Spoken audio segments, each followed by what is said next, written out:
Okay, there you go, Shadowrun.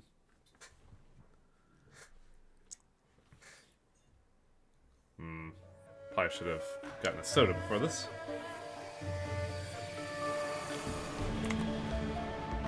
Over here. Play that bad bitch. I like how the thumbnail for it when streaming is just Gobbit. Like, the developers know who the good character is in this game.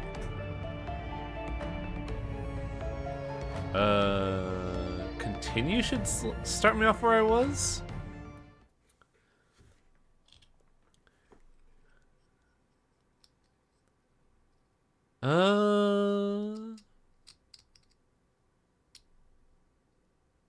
Yeah, we covered this one last time. I was wondering if I had to reread this one. So last time the game started, we are Cassandra Harding, a adoptive daughter to Raymond Black, and also adoptive brother to oh god, I always forget our brother's name. Duncan Wu. I know it starts with a D, but every time I think Damien first, I'm like, that's not right. Our brother's not the devil. But we are a set of adoptive siblings to an adoptive father. And then at some point during our teenage years, Cassandra decided to fuck off for whatever choice I made for the background. And after several years, we finally get a cryptic message back from Raymond saying, hey, I need you back. I have some business that needs to be addressed. I'm gonna be calling your brother as well. Meet me in Hong Kong. Shit's going south. To which we do. Duncan is a little, I don't want to say cross with us because of our decision, but he's definitely got some, like, complicated emotions about it. But we team up with our brother and his co-worker, the sergeant of the Hong Kong, no, it wasn't Hong Kong police, it was, Lone Star, PMC. And we meet up where we're supposed to meet Dad, only to find Shadowrunners saying, hey, we don't know where Raymond is either, let's calm down a bit. And then half of literally everybody in that pile got their head shot off. So we had to team up with the surviving Shadowrunners and burn our identities. Oh, that's what I should have titled the stream, is Burn My Sin. We had to erase our identities, and now we have to work for a local Yakuza, I think it was the Yellow Lotus, under Kindly Cheng, to figure out what the fuck is happening. And for this game, we are currently playing as an adept. A troll adept, which is apparently not the way a lot of people want you to play adept, because everybody's just like, go dwarf or go home. But fuck that. I think this portrait looks cool, and I want to use it. But yeah, I think we covered everything, and we just have to get used to our work computer, aka this laptop in the corner of the boat. By the way, we're on an abandoned, I want to say fishing boat. It's some kind of, like, transport boat.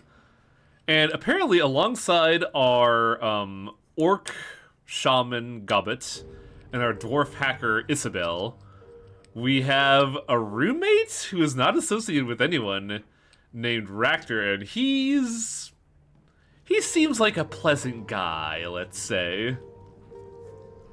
But yeah, I should probably look at my work computer and see what's up. Your workstation and mission computer. The cool blue tones of the workstation's main menu fill the screen. A blinking message in the upper right corner notifies you that you have 600 messages. Let's see. Welcome to Heoi. From Kylie Chen. Combo! On behalf of your friends in the Heoi chapter of commerce in the Swiftwings Mahjong Parlor, I welcome you to the community of Heoi and to our new business venture. I have already lined up 3 jobs for you, the details of which are contained in a separate computer message. Remember to check them often, as I will update you with new opportunities on TC. It's really weird when family members know how to use a computer. Something I'm not used to. I'll never get used to. Your mission computer. Isabel. Hello, Combo.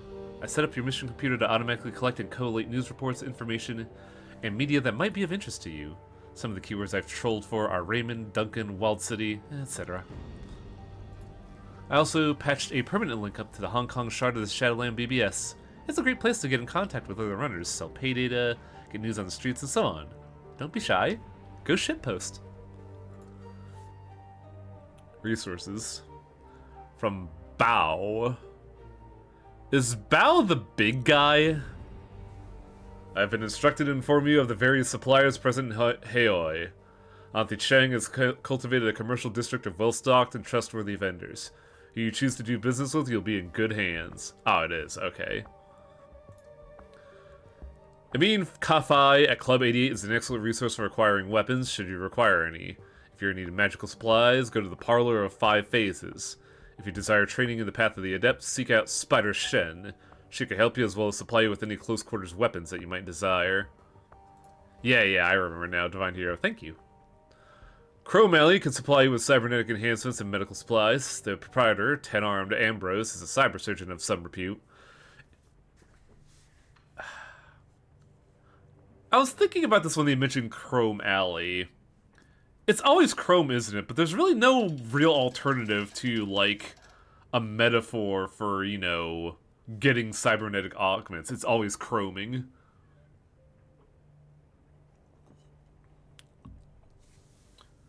Lost Techno Palace is a 1.1 run supplier of the local decking community. The place is hard to miss, just look for a sign in the sky. If you need drones, reliable Matthews Robot Bazaar is your best bet, and I pity you. Damn! What a statement! Best of luck. As fresh meat, you're gonna need it. Serial killer. I got the problem combo, and you're going to help me solve it. I do a lot of business in the Wampons. If you're not familiar with them, I'll forgive you. You are an outsider, after all.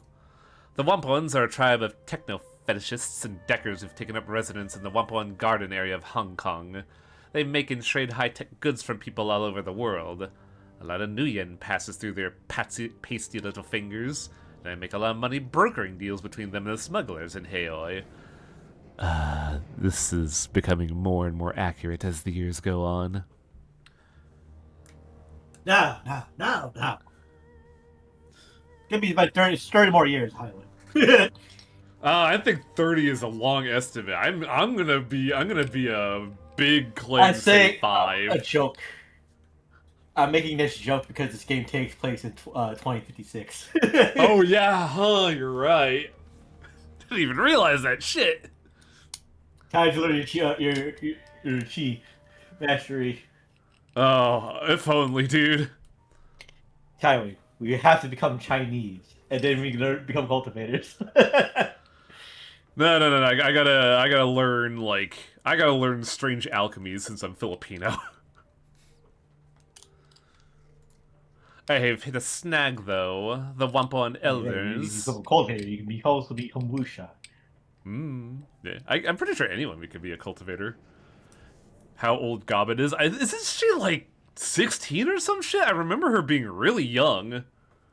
Goblet. Yeah. The Wampon Elders, their council of leaders, are being eliminated by a serial killer. 19. I mean, I guess that makes sense. They gotta be an adult. They asked me to dispatch someone to get to the bottom of this and stop the killings. They're not taking their goods through my turf until I do. So, you are going to be my proxy, dear. I don't care how you do it, but I need those murders stopped. The Wampons have delegated here in Heoi by the... The Wampons have delegate here in Heoi by the name of Maximum Law. Speak with him if you wish to know about them. He's got a big mouth, but knows very little of importance. Don't expect much from that half-empty bottle of vinegar. You get your ass to Wampon Gardens and talk to the elders. Lie, cheat, and steal if you have to, so long as they're convinced that there won't be any more murders. I want my cut, and I want it soon. I really like the disparity in tone. Because in Dragonfall, you're doing dubious acts, but it always feels kind of like a very homely and, kind of like an honest line of work with high risk to it, because you're working in the shadows and doing jobs no one wants to do, but, like, you know, there's always there's no moral quandaries there, For the most part, let's say. The ending was, oof. In Hong Kong, it's very fucking explicit that Shadowrunners are fucking criminals. And yeah, we'll take this run. I like a good serial killer investigation. This shit's dope. Good. I'll tell the elders you're coming. They don't like outsiders and they might... The thing about Shadowrunners, it's not like it's everybody. They're not like fixers in the way where it's like, oh, they're actual, or like a private detective agency that you hire. No, they're essentially criminals for hire to do like things just for you because you're getting paid for it to do it. Yeah, like, you got the money, we're willing to take that money. It's not like DoorDash. Artifact Liberation. Okay, so these are other jobs that I'll do later. What's the BBS looking like? Because I'm wondering if it's as good as, Dragon Falls. But, like, what was it? Dragon Falls BBS was fucking cool, because you could really tell it was, like, a tight-knit community of, like, hackers and shit posters that are just, like, hitting it up.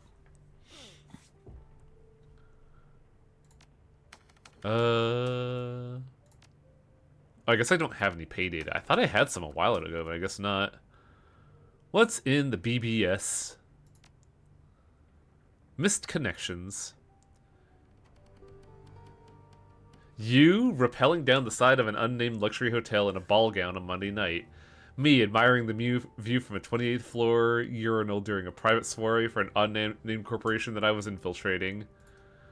Our eyes met briefly before you dropped out of sight. Your long dark hair had come loose from your chignon. How do you pronounce that? Framing your beautiful flush face. I'll never forget it. You're carrying a duffel bag bulging with stolen prototype weaponry. Well, I filched the intel that goes with it. Can we connect? Very funny, Blackjack. Sorry the job went sideways. I got trapped and had only one way out. I like the fact that I like the handles. These are really good. We were supposed to have each other's backs. Just wait till you hear the way out that I had to take. Gotta lay low for now. Why are you posting about this on a public message board? That sounds like a weird Lupin the Third episode, not gonna lie.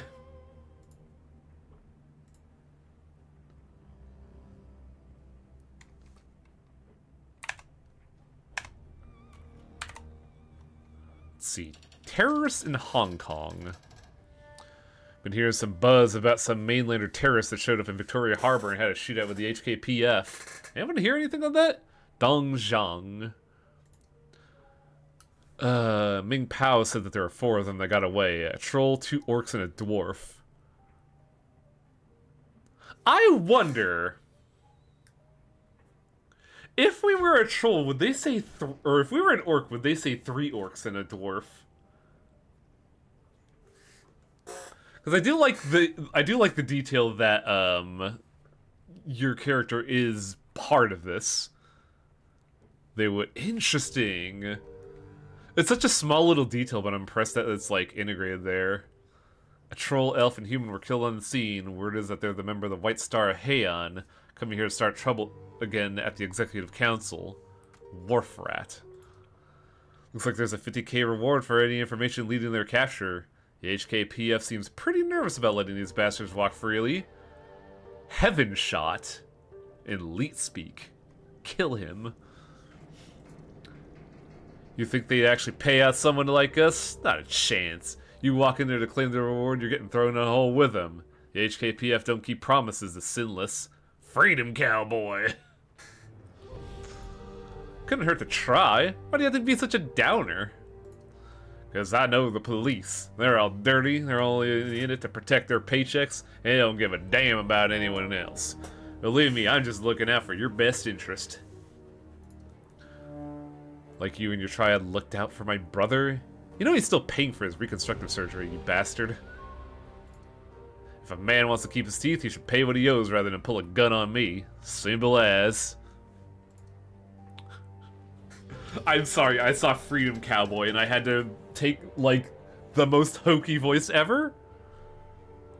Poetry Slam.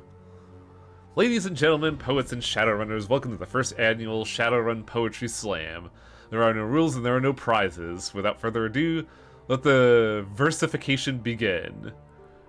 Oh, you would get mocked out of the fucking forum if you did this on like old BBS forums. Matrix Bard. How long you could think we could get this going before the trolls show up on a sysat or a sysadmin shuts us down? Jivebert. Why would they shut us down? It's a free board. We can be poetic if we want. Tennyson. Just trust me, it happens. For some odd reason, these things always draw the worst sort of attention. Are you gonna give us a poem, or are you gonna stand around complaining while you can't? Alright, I got one. Wait for it. Synth muscle, smart links, neural boosters, cyber limbs, all fall to grenades.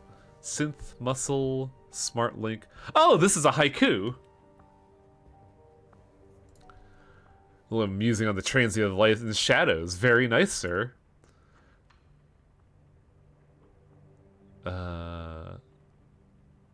Is this a poem? Because it doesn't seem to have, like, rhyming key or prose. When the long shadows fall on Hong Kong, neon lights pierce the night. Tread with the velvet blackness, let no lamp shine on our deeds. That one's entitled Our Hour. That might have been the most pompous thing I've ever read. Try this on for size. Lasers are red, shadows are black. With Matt on the street, you best watch your back. Oh, this sucks, dude. My poem wasn't pompous, you uncultivated rube. It was an homage to Wang Wei, the famous Tang Dynasty master of the Zhuezhu form of poetry. It's traditional, unlike that ridiculous limerick that you posted. Now, I don't think you have to take the word slam quite so literally. Hey, you people know the rules. Poetry have been outbound on the BBS since the Laughing Man debacle of 55. If you want to sling your fancy words, do it on a different forum. I'm shutting this down. What the fuck happened with the Laughing Man? You had to go watch an entire anime for it. Yeah, I guess so. I didn't realize that dude was also doing poetry while trying to, like, dox a bunch of, They were, like... What were they? They were, like, pharmaceutical CEOs, weren't they? In the original Ghost in the Shell? That, Laughing Man was trying to menace?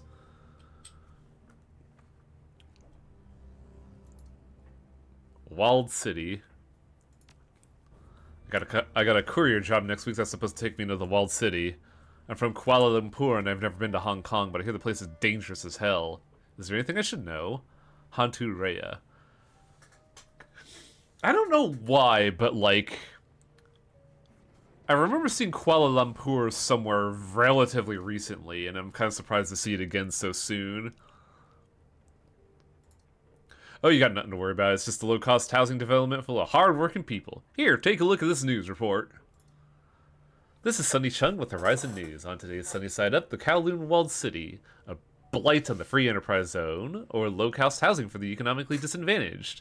We'll introduce you to some of the hard-working residents, how they live, and how they contribute to the growth and prosperity of our city. The Laughing Man, aka Harlequin, is a known massive shitposter, but is also an immortal elf that fought the horrors in the... Wait! Is it the same Harlequin near the end of Dead Man Switch?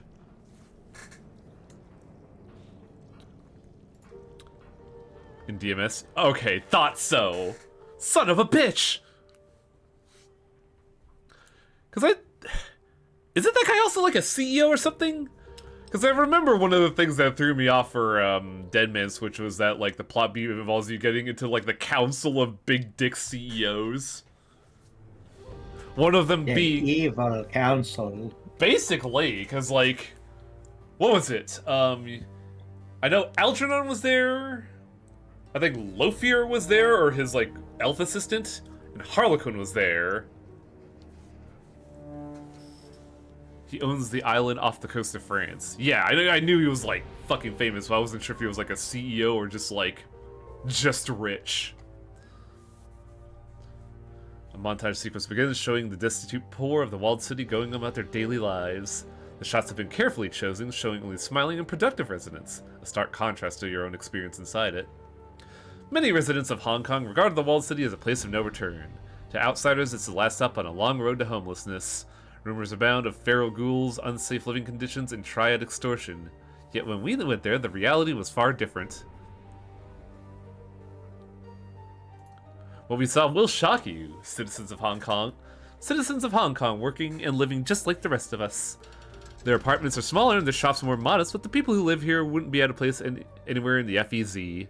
Citizens like shoemaker Chow Sang-sui. The scene cuts to an elderly man in a closet-sized stall filled with shoemaking equipment. He smiles broadly at the camera.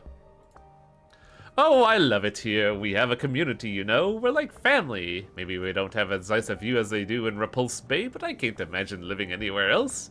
It's not paradise, no, but it's my home. I grew up here. How could I possibly leave? Contrary to popular opinion, the walled city serves a vital function. The poor and downtrodden find a home in the walled city, a community where they have a voice, can work, and even prosper. Far from being the eyesore of cut. The video suddenly stutters, freezes, and ends. Okay, I decided to cut the rest of the crap. She keeps going on and on about what a good place the walled city is and how we all need it. Don't buy any of it. It may not be hell, but you can see it from there. Freedom Cowboys is trying to get you in trouble. So, how do you know the real story? Because I grew up there. You know what it's really like? It's eating old broth made from rat bones because there's nothing else. It's watching your neighbors sell their 5-year-old son to organ lenders so they don't starve to death. When you die in the walled city, your neighbors cheer because they get the clothes off your back. I wouldn't wish the walled city on my worst enemy. Okay. Maybe I was a bit, dismissive about Isabel. Holy shit, this is dark.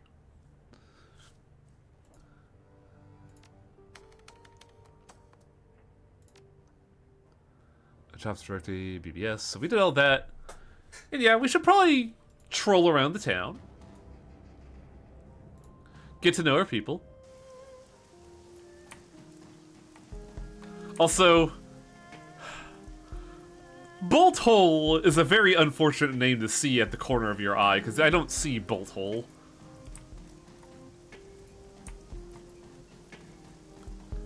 But yeah, if you thought Dragonfall looked a bit, down in the dumps, boy howdy, Heoi is a shithole.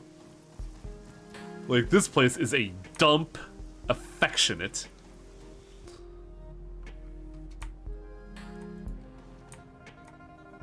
Crafty shoe.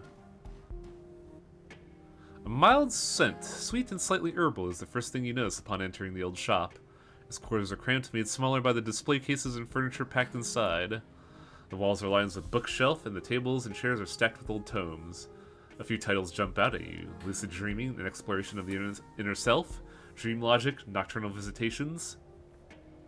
Overall, the place feels lived in, if disorganized. Not quite cluttered, but close. Also, God, the lucid dreaming shit and people doing that a lot on the internet back in, like, the late 10s was really funny.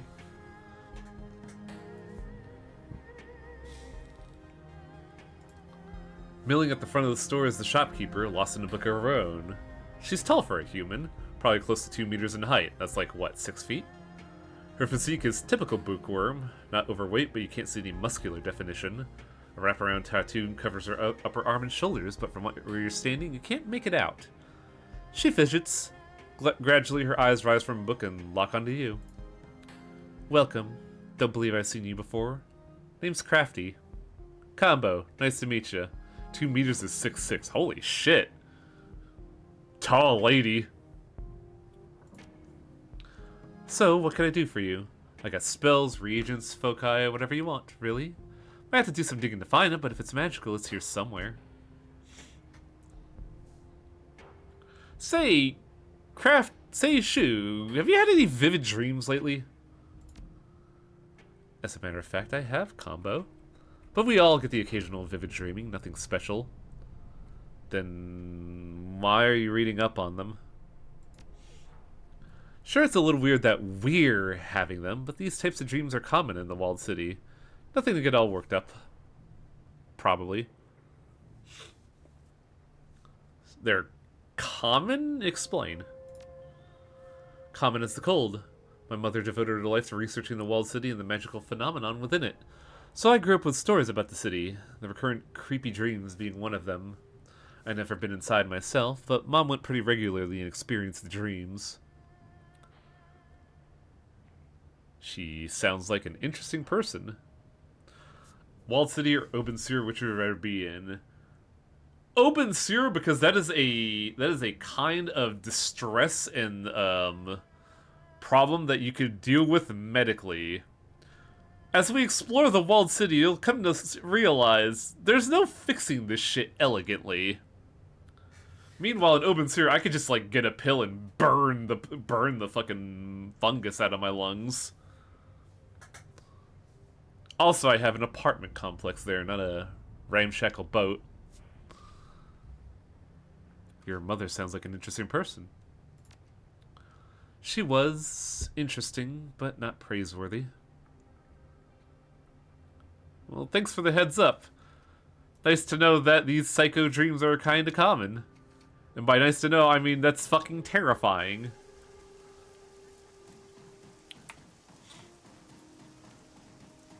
I don't know, maybe it's because I have a familiarity with open sewer, but also, like, the walled city just sounds fucking awful, and that's without what I know about the game's version.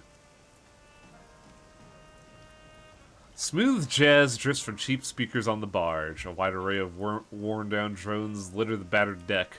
Most are utility and domestic types, but a few cordoned off from the others are low-end security models. The salesman smiles indulgently at you. A tall, lanky human of clear Cantonese ancestry.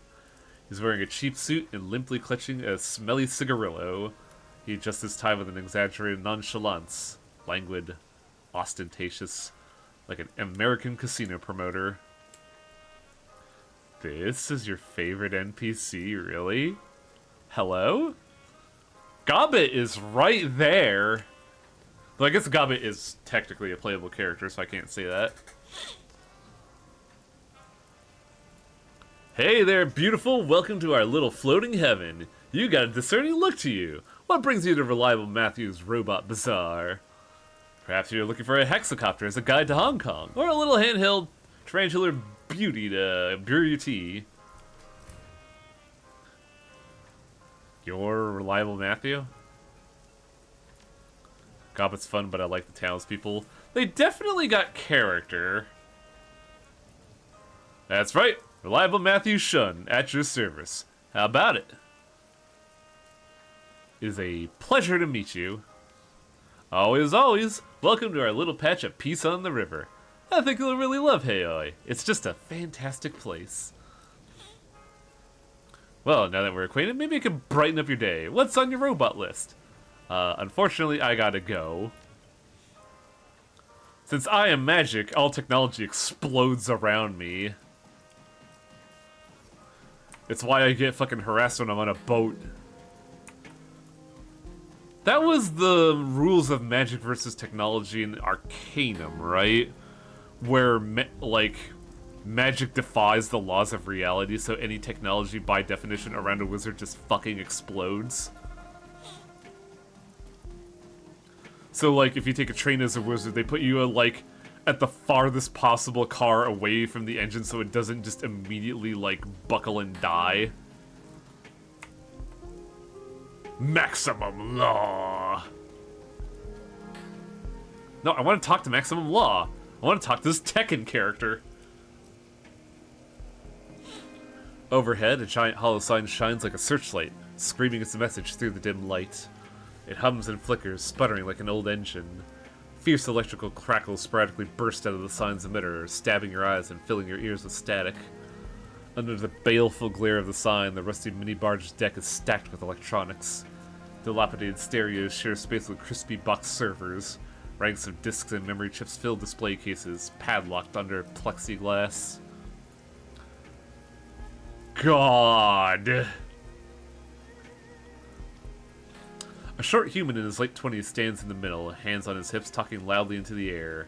Bulky VR goggles cover his eyes. A data jack cable runs from his temple down his stained t-shirt to a beltload of clearly home-built computer hardware. No, I'm telling you, nobody uses KM3s. Like, nobody. They're shit. I don't care what Deng says. If Shimose SRP uses KM3s, they're stupid. Oh, hang on. Flesh is rolling up. Gotta go. This dude looks like somebody trying really hard to be mil-spec.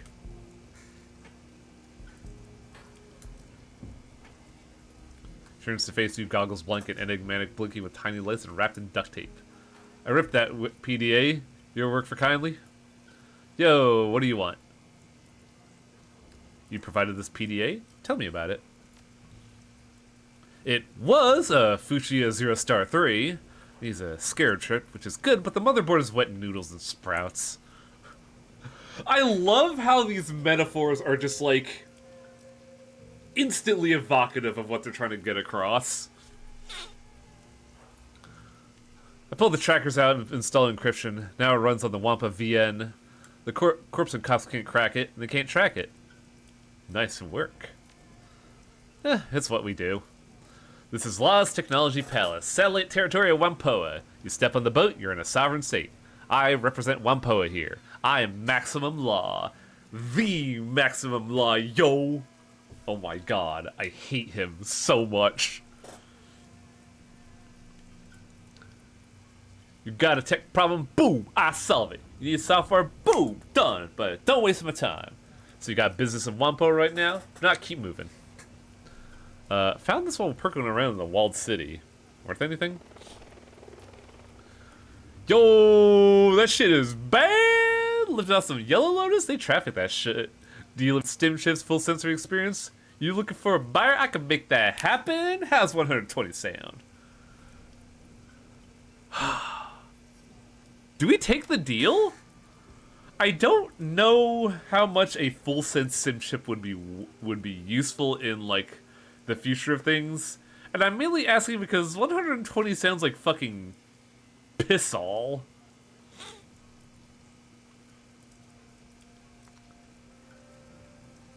But also, I literally don't know what else I'd do with it. I'm that much of a meathead right now. You know what? Sure, fuck it. I'll take 120. Hope it finds a good home at some crack dealer in the back alley. Well, yeah, I'll sample it first, but these cowhosts can send you for a trip. Don't worry, I can handle my sims.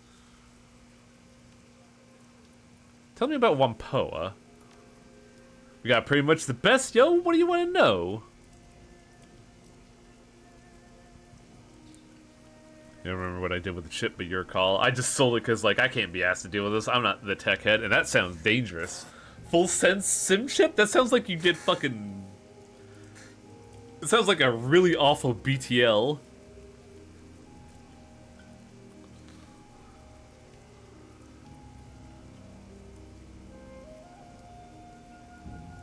Just tell me about the tribe, generally. Who are you guys? You really are new to the Kong, aren't you? We're the Neo Matrix Collective. We run the Hong Kong Data Heaven and the Kong Shadownet. We are the Kong Shadownet. Outside of corporate nest is the rest of the Kong, and in those shadows you'll find threads of golden light like a vast spider web that carries information. Those golden threads and that web is Wampoa. If memory serves, it's using your first trip to Kowloon as a way to get the old man's cred stick back. Oh, I see. So since we left Kowloon, it doesn't involve us anymore. My buddy Redstorm wrote that. Pretty wicked, huh? Anyways, we're bleeding edge on the path to the singularity. We're doing things no one else is doing anywhere. Well, except maybe Denver or Tokyo. Our homeland is the Matrix, and we're building society on truth and expertise and information. God. I hate that I could see someone talking like this today. You seem very outspoken.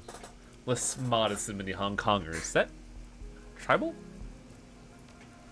I'm more outspoken, yo. I don't need that meat space ritual. Modesty is inefficient.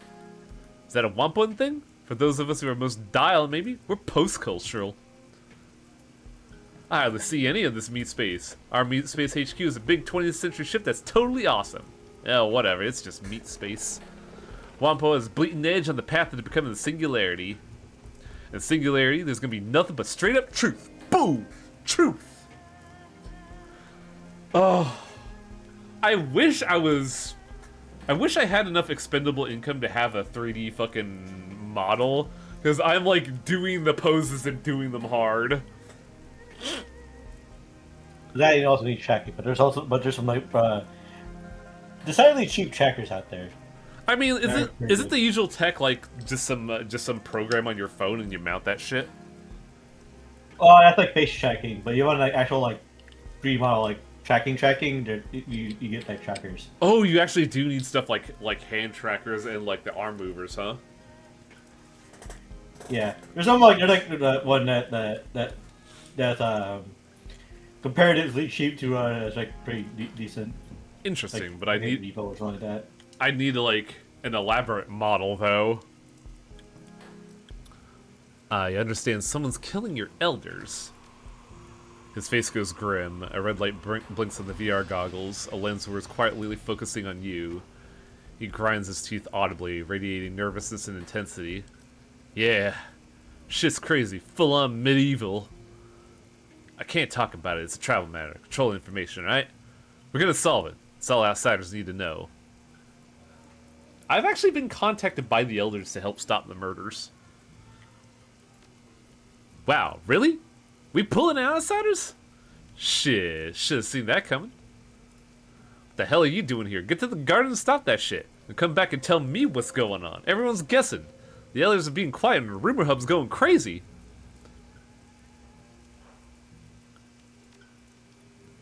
Outsiders don't really understand us. Maybe you can if you're really smart. We're a whole different world than most people. Like, I'm seeing 3 streaming videos and live network states in my goggles right now. Good lord, I say with 3 monitors for streaming shit. Time's wasted combo. See you later, Law. Yeah, whatever. Oh, that's why it says don't mess with the law, because it's referencing his fucking name. Oh, I hate him so much. Holy shit.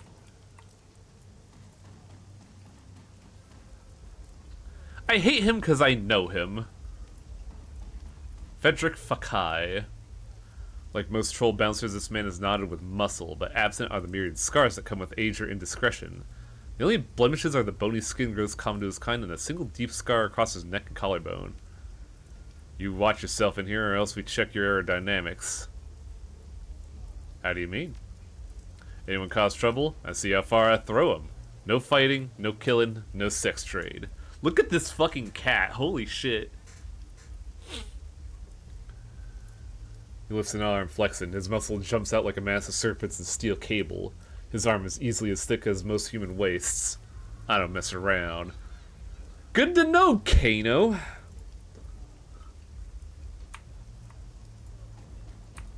Maybe I should have given him an Australian accent just to be a real fucker. But then again, I don't remember how Kano sounds in the Mortal Kombat movies.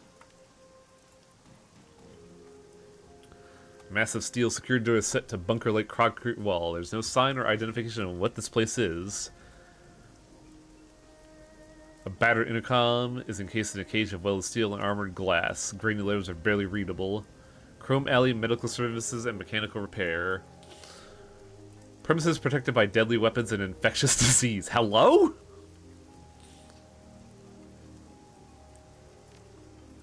There's a crackle of stack, then a brusque... How do you pronounce that? Brusque? Voice answers? What do you want? The voice is in Cantonese. The voice is Cantonese is precise, but the accent sounds American. Brusque. Oh, okay. Is this a medical clinic? No, it's a chicken factory. What do you want? Looking for a medical clinic. Yeah, it's me, but listen, lady, I don't know you, and I don't like people I don't know. Who sent you? Kindly will vouch for me. Yeah? You silence your engines there for a minute, I'll check on that. The door gives several heavy metal clicks. There's a dull rumble, like heavy bolts sliding back, and a green light flashes on the terminal. The door appears to be unlocked.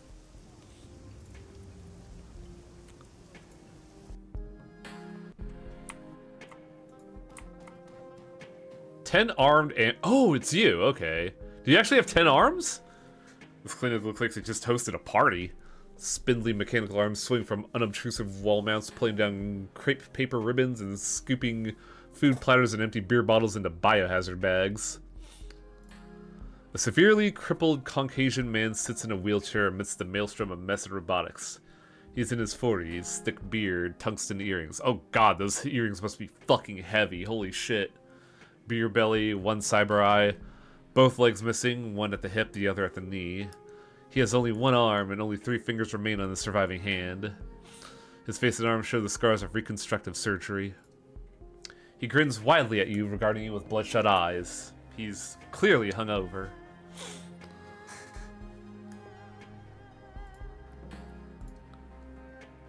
Hey, I'm Ambrose. They call me Ten Arms. Welcome to the Kong, fellow UCASian. A chuckle, his chest shaking with mirth.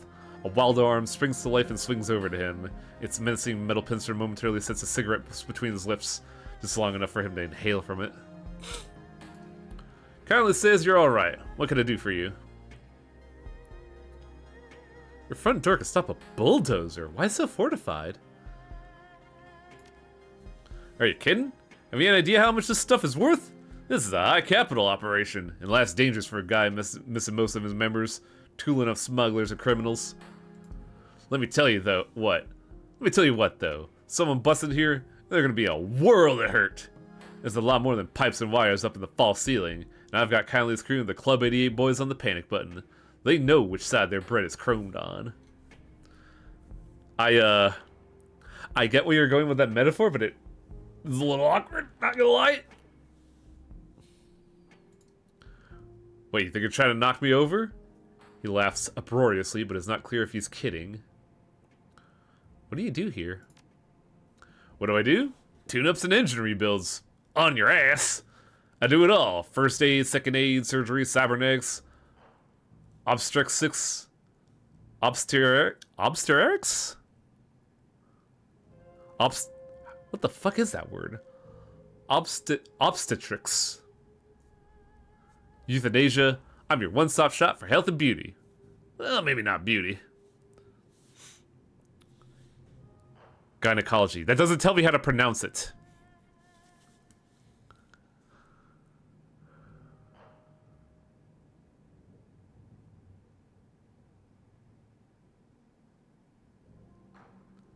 Can you install me with combat wear?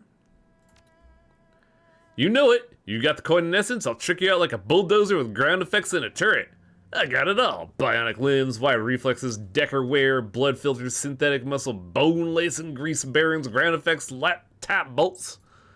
The full range of chromalia services is something we like to keep beneath the HKPS radar. What other medical? Obstetrics. Okay.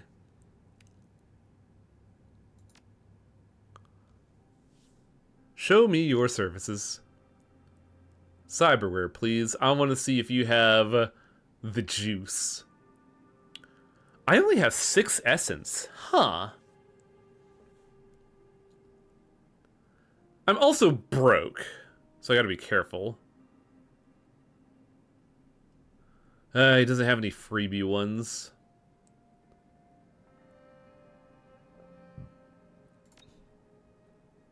Gotta go.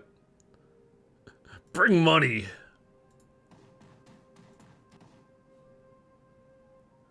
This electro furnace room has been built out of a medical clinic and a machine shop. The air is alive with the rumble of furnaces and the hum of cooling fans. It's sweltering. The front area is more likely a homey coffee house than a clinic lobby. Comfortable furniture, used digipads, coloring books. The wall opposite the boilers is cluttered with a mixture of photos and prints. Local artist works, images of military vehicles, off-road racing, Rube Goldberg machines, personal photos, old-time Chicago gangsters, the Desert Wars Motorized Combat Division. The Pictures are mostly of Heoi residents, holidays, and parties. 10-armed Ambrose is among many of them. The vast scope of photos suggests that Ambrose must be acquainted with almost everyone in Heoi. The work area looks more like a machine shop than a medical theater. A roboticized operating table and a hydraulic lift support a partly disassembled V8 engine occupying places of equal importance against the north and south walls. Prosthetic limbs are racked overhead like machine parts. A heavy lift hoist is clamped onto an I-beam. It definitely feels like Ambrose is a war veteran, but I don't know if they're implying that he was part of Desert Storm or not. Because if he did, he'd be fucking old.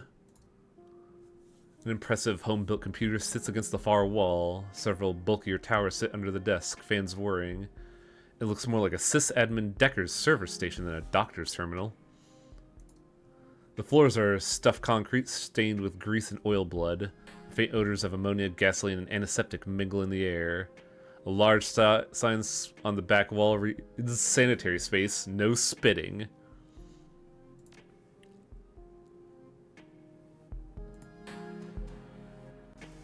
Man, there's a lot of detail to just incidental NPCs that you might not even meet depending on what you play as. Also, fuck, it's hot. I need a window open.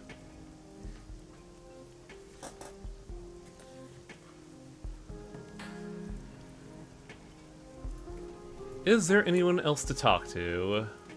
I don't know if we've seen all the NPCs or not.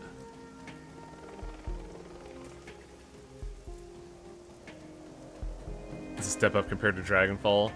I think Dragonfall had some, but you could definitely tell that some NPCs were like the favorites.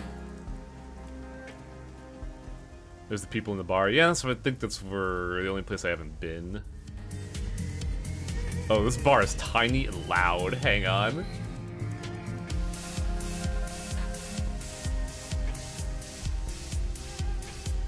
Where's my options menu? Oh, here we go. Now we should keep Master up in like...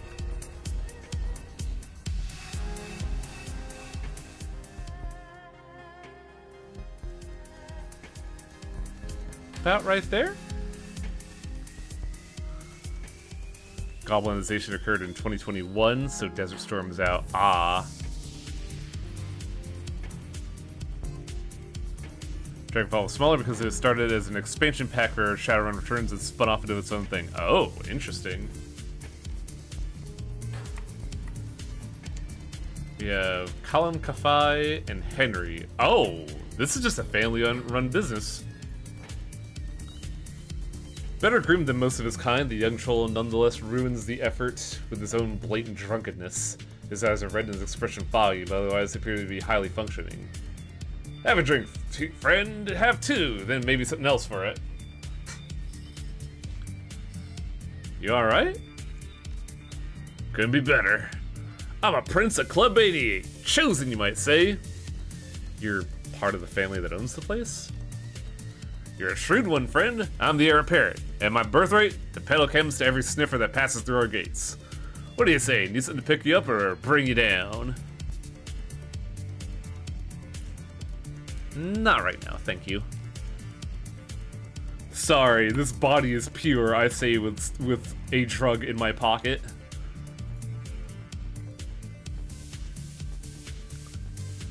There's only one way to describe the troll haunting the back of the 88. Weathered. It's as if the man had been carved from granite and then battered by the crash of waves and salty winds all over the course of decades. Welcome to the Club 88. No killing, no fighting, no sex trade. I can respect that. Name's Combo. I'm Henry Kafai. I suppose I own this place. Every single person you could talk to in the hometown is 100% worth seeing their stories through their conclusion. Wow. Even Max. Oh, law? Really? Okay. Sure. If you're looking for guns, speak to my wife. If you're looking for a pharma, speak to my son. And if you're looking for trouble, you'll be seeing my son Frederick. Briefly. And what would I speak to you about? Nothing. I just steer the ship. What ship? There's always a ship. I'll leave you then. I'm sorry, I don't get metaphors. Talk to the wife. Where's the wife? Oh, there's the wife. Holy shit.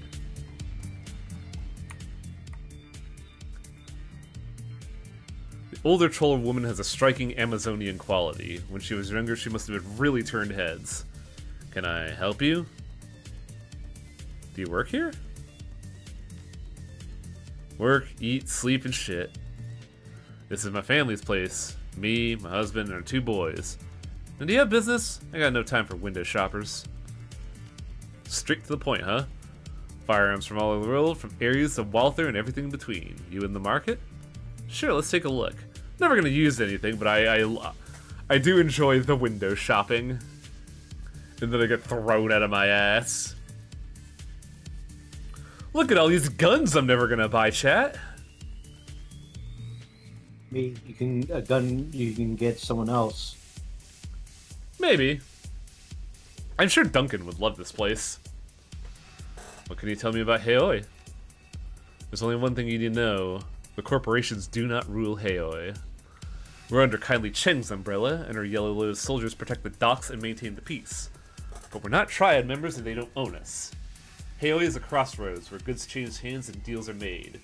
Kindly makes the market, but we, the families, make it happen.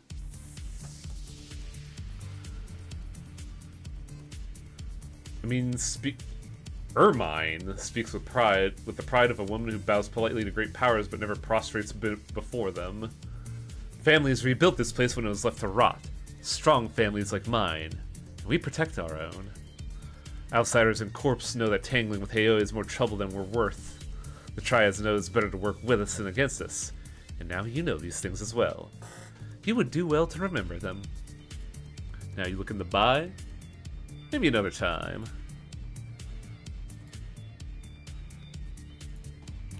I like the sheer difference between Mama Dearest and the rest of the rest of the family.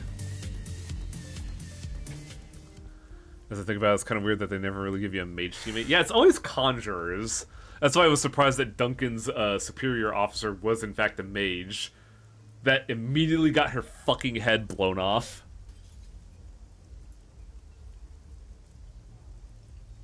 But I'm also sure Gobbet starts with aim and heal, and we might give her armor.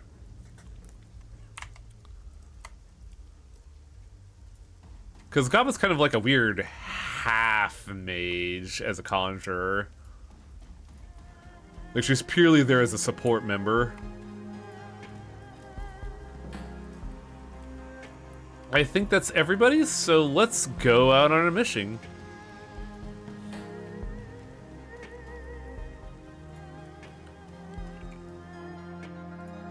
Ah, the subway. Why is this lit up?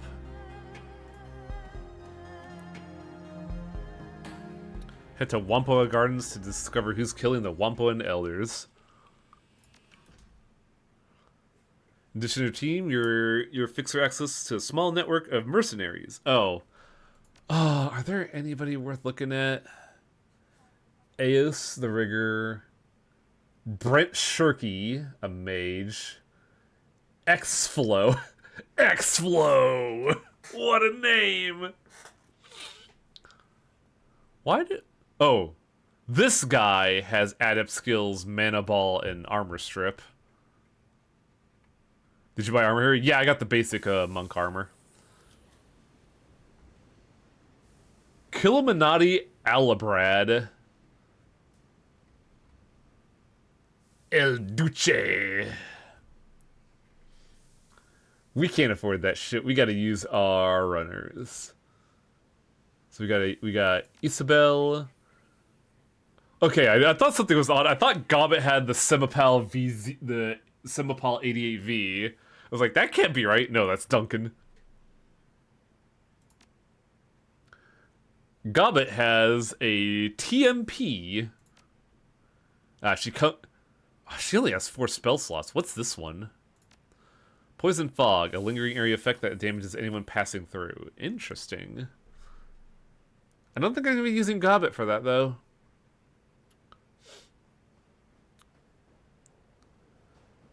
Rector has interesting insights. Do we not have access to him yet? Hey, Tuxedo Ted.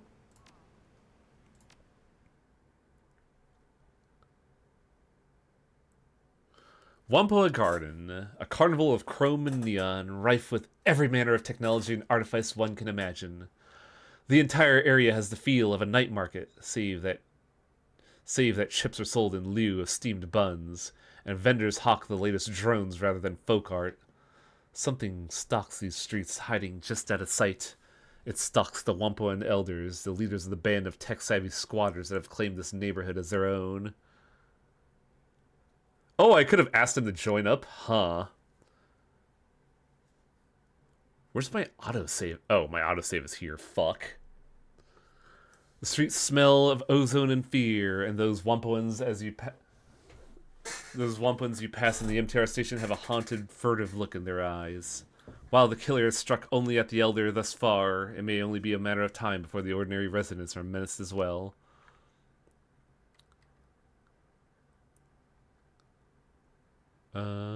I have no gear available, so let's go for it.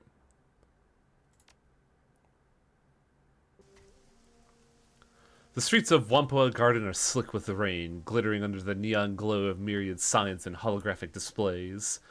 The sky reflects the same glow, painting the white apartment blocks the sickly orange of sodium streetlights. The smell of grilling meat mingles with other rarer scents: ozone, engine oil, and high-tech fabrication facilities. Despite the hour, there are plenty of people out and about. You can hear the calls of street vendors and touts, urging people into their stores. Isabel wrinkles her nose, scowling darkly. She wraps her arms tightly around her chest, staring off into the distance. Is there a word for feeling nostalgic for a place you can't wait to leave again? I don't miss this place, but I miss the feeling I had when I lived here. Saudade, maybe? No, that's not it. It's close, but... She lets the sentence trail off into nothingness, clamping her mouth shut for a moment. She sighs heavily. This place seemed like heaven after the walled city, like the whole world had unfurled in front of me, and anywhere I turned was the promise of a good life. Turns out this place was just as crappy as everywhere else. Everyone is still in it for themselves.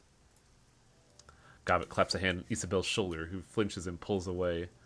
That's a great life lesson, is. Serious. At the end of the day, life's a raw deal. You got yourself and a handful of friends, and that's it. Nothing else. Duncan casts a sidelong glance at Isabel and Gobbet, shaking his head. You got some strange ideals about life. Sure, life's a meat grinder, but come on, there's gotta be more to it than just surviving. Does there? What makes you the authority on that? I'm done talking about this. Anyway. We're looking for the Wampoan elders. They're going to be in the Wampoan itself. It's the big ship down the street. I've seen the pictures. It looks like a yacht. That's the one. Kind of hard to miss, and it's been a fixture since late last century. These days, it's just a squat. Shops are family affairs, not corporate ones. Is there anything I should know about the Wampoans? It's interesting because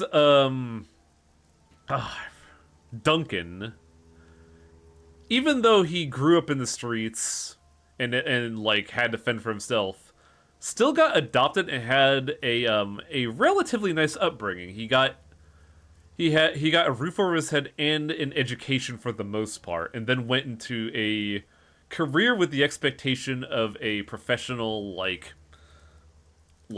climbing of the ladder.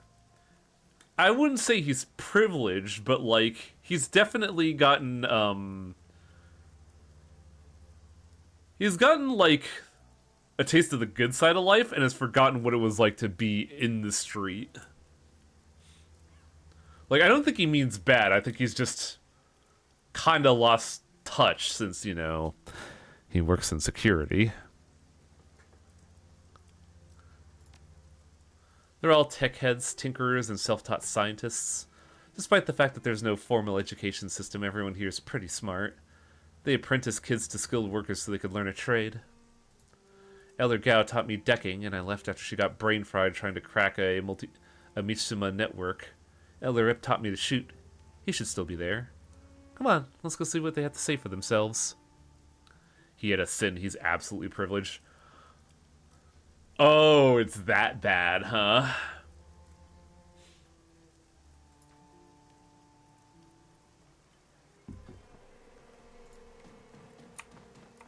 What's going on here? I heard he's not just dead, but he's been all cut up. The elders don't want anyone to go inside without their permission. It must be pretty bad in there.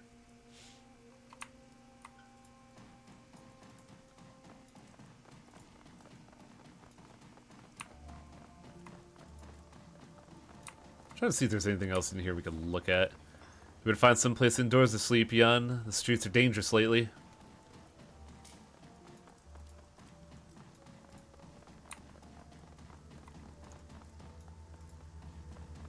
I do like the little detail that, like, a lot of the people that are, you know, in places where you can work and live a comfortable life all have umbrellas and are gathered together, while everyday regular people are stuck by their stalls, fucking drenched.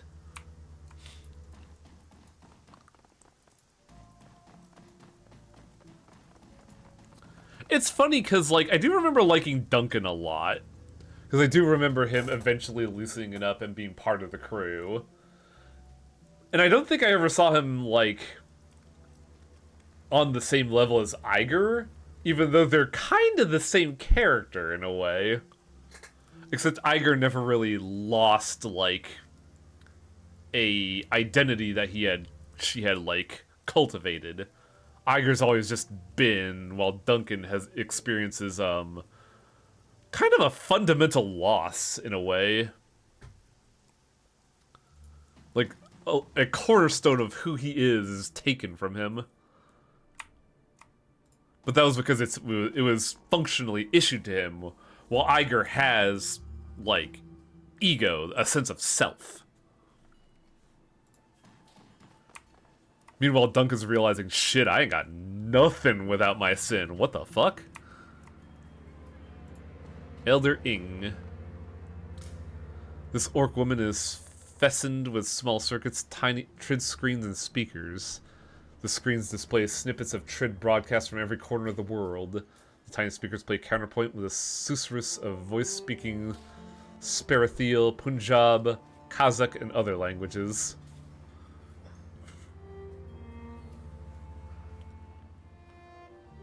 He's always a likable good character, but also just kind of your dumbass little brother. I do like the fact that, I mentioned it in the first stream, but I do like the fact that Duncan functions as either the or another fish out of water in this scenario. While you could be whatever story you want, Duncan functions as the person who is not used to any of this. Because, like, in Dragonfall, everyone was just kind of used to it. Glory and Iger are part of a crew that has ran well together all the time. Blitz is a little shit, but he has experience and is, like, a hot shit decker. And who the fuck else was on our team? I don't remember. Alan hates Dietrich. Right, Dietrich. I like Dietrich, it's just I didn't really use him much because I was a mage. Dietrich was an old fucking, like, punk rocker who's been through hell and back. There's no rookie, in a sense, in Dragonfall, and you're kind of meant to fill it even though you could, like, functionally not be one. In Hong Kong, it's nice that there is functionally a rookie in Duncan, even though he's also, like, he has, you know, training and like, you know, experience, but he's not a Shadowrunner. Welcome to the Wampoa, my friend. I am Elder Ing, and these are Elder Tang and Ip. Thank you so much for answering our request for help. We have nowhere else to turn.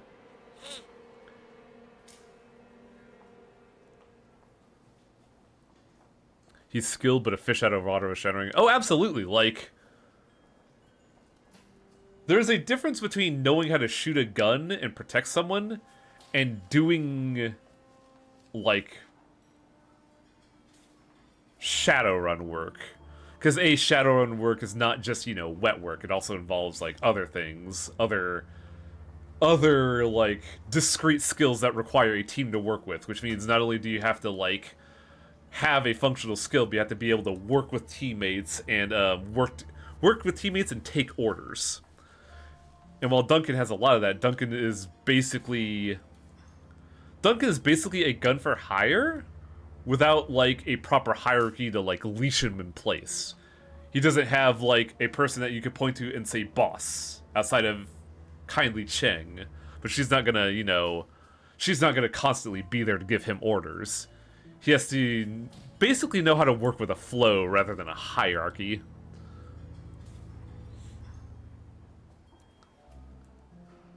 It was the least I could do. Uncle Tang's skin, glowing tattoo. Under Tang's skin, glowing tattoos writhe and change shape. Tigers become cranes and move to dragons.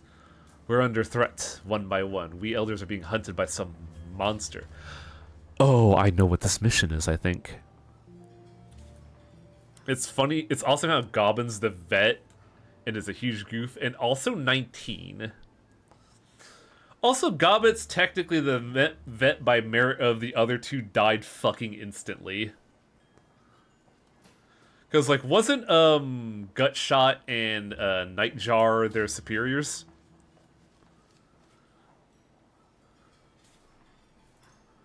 Eep crosses his solid chrome arms. Holographic readouts dance constantly over the surface, displaying diagnostic information about their state.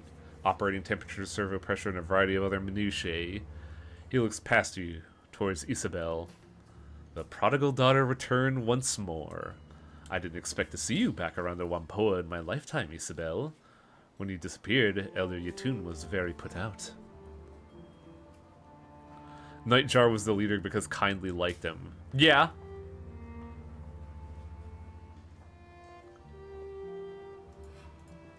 I'm glad you're still alive. Whether you choose to walk your own when you chose to walk your own path, I was disappointed. But still, I understand why you had to leave. I hope my lessons have helped you prosper. Are part of those lessons learning how to fire a fucking grenade launcher? Because that helped a lot, man. Thanks. Didn't expect to be back either. Work takes you places, though. I don't cart this around for fun, Ip. The lesson keeps me alive. Where's Yetun, anyway? I expected her to be here. Ing shakes her head sadly. She reaches out a hand towards Isabel, who shrinks away from it. She is dead.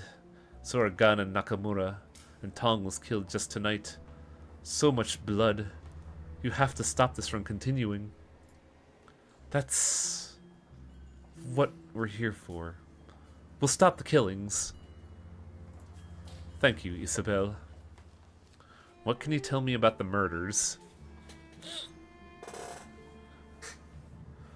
The implication is that Gobbet and Isabel were more than happy for him to take the role to be the buffer between them and Kindly, but it's not a function of seniority. Ah, okay. They started 2 weeks ago. The first to go was gone. We found him in his apartment, eviscerated.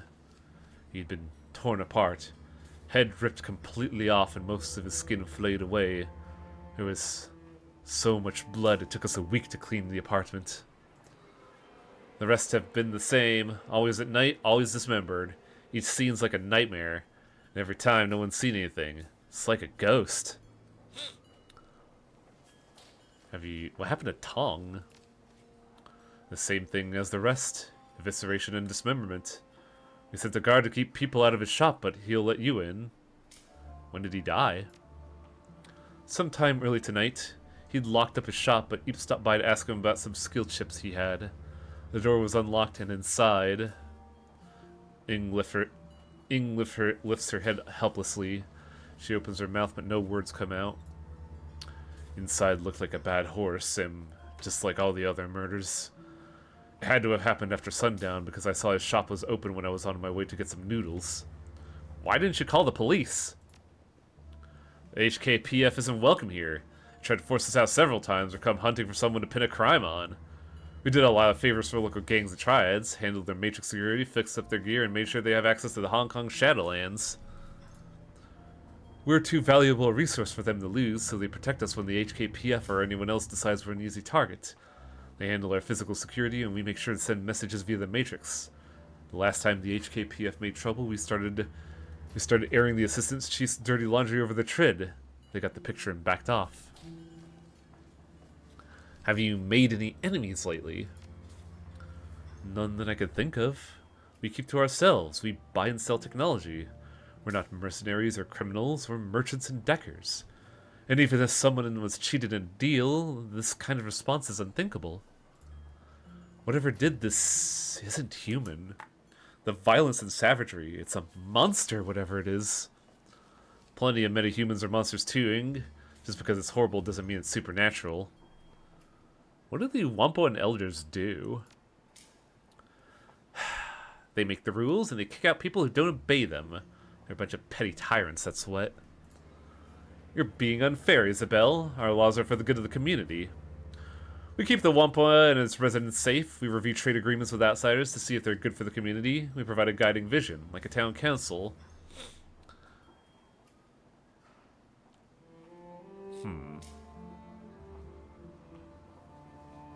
I can respect that. I'm glad you understand. This community is fragile and the authorities bear us a lot of ill will. A single misstep could spell our end. I am the invoker of sprites. I commune with the spirits of machines, ask them for blessings, and pass those blessings on to the people here. I heal the sick and ensure the feng shui of our inhabitants is as good as it could be, given our confines. That's wild that you operate with magic and you're this chromed up. It's probably like the bare minimum you need. She's a shaman, that's all. She's got some kind of kooky spin on it. Claims her totems are some kind of all-encompassing machine god that lives in circuitry. Ancient gods and ancestors are one thing, but my deck? That's all mine. I built it. The only spirit it has are the ESPs I load with it. Just because you cannot see or touch a thing doesn't mean it doesn't exist. Just because you don't believe does not mean it does not protect you from afar. I can't touch programs either, but at least I can prove they have an effect on the physical world. Your superstitions are just that. Bullshit. This guy treats drones like they're living things. What exactly do you do, Tang? Tang extends his arms, palms up, as he watches the tattoos therein shift to complex mathematical formula. I am the first and glorious servo. I study patterns, repair machinery, and teach others how to attune themselves to the wonders of automation. The blessed Autoflab is my shop and purview, where we make the drones we use and sell. As for me, I serve as the resplendent voltage spike. That means I shoot people who try to screw us. It's a fancy title for head of security. It might be wise to ask the residents of Wampoa Garden if they've seen or heard anything after you've gone to Tong's sensory carnival. They may have seen or heard things we have not. Good to know. It would be kind of cool if Duncan's background and security would help here. Though I don't know if Lone Star works in investigations or just security.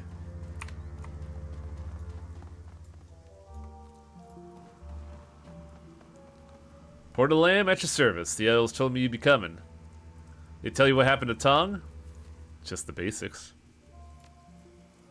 Well, nothing's basic about this. I've seen people shot, stabbed, beaten to death. Hell, I've seen a corpse that was so dry and desiccated I could have sworn a vampire got to it. None of them's got anything on this. Brace yourself and head on in.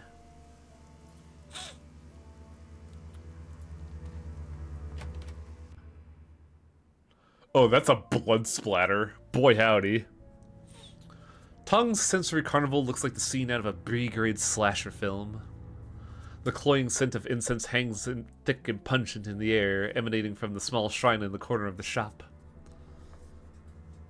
Unfortunately, I don't see a shrine in the assets. Damn. Unfortunately, it does nothing to cover up the reek of death and clotted blood.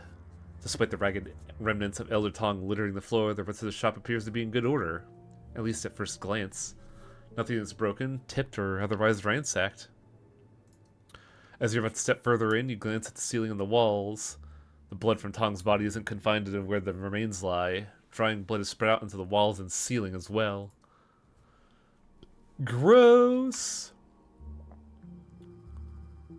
Let's take a look at the wall first. The walls are covered in splattered and smeared blood, most of which is hardened into a cushy, congealed paste. Thick tracks of it run laterally. Looks like the blood has been deliberately smeared. Hey, combo? I don't know a whole lot about science or all that, but I know what blood looks like when it hits a wall. That's not natural. Somebody deliberately smeared blood all over these walls. See how it looks like it's got paint trails? It's because somebody used Tong's parts like a brush. Why, though? Do I look like a psychologist to you? Maybe because they're a freak. Maybe they got one of them 6 serial killers that sees their murders as art? I ain't got no fucking clue. All I know is that this is not what normal blood looks like on a wall. I know what normal blood looks like on a wall, and this ain't it. Clearly the ring has been here. Some people have a bad grasp of art. And this guy in Kwantung who used to make music out of stray radio static and panic button calls. Called it Crisis Wave. It was awful.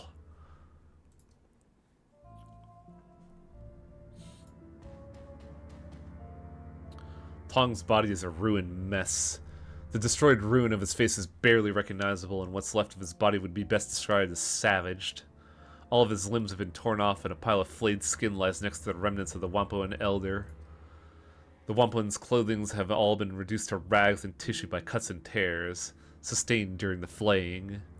At this point, the only thing holding what's left of his body to a semblance of a human form is the hair-thin fiber optics of his cyberware. Gobbet puts a hand over her mouth, speaking in an uncharacteristically serious tone. Sweet heaven, Combo, I haven't seen anything like this since Auntie Wong tried to stash some cred sticks in a devil rat's nest. It takes a lot to turn my stomach, but we sure have a winner today.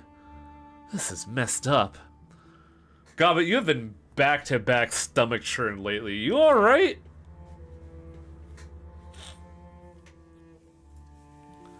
I'll second that. This isn't a murder. This is more like... shit, I don't know, a feeding frenzy? If it weren't for the skin, I'd say Tong stepped on a goddamn mine or something. Have Gobbet assess the body. You're the boss. Oh, this is gonna suck. Gobbet closes her eyes, taking a deep breath.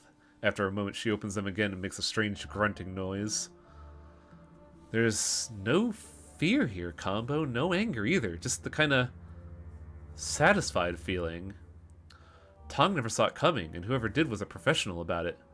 Which is pretty odd, because nobody's a professional about eviscerating a body as far as I know. You think it was a hit? I don't know if the killer was after Tong, but it definitely wasn't any kind of mindless creature or even someone particularly passionate. It was somebody who planned this and executed and was glad about it. I don't know, this feels like it was business as usual.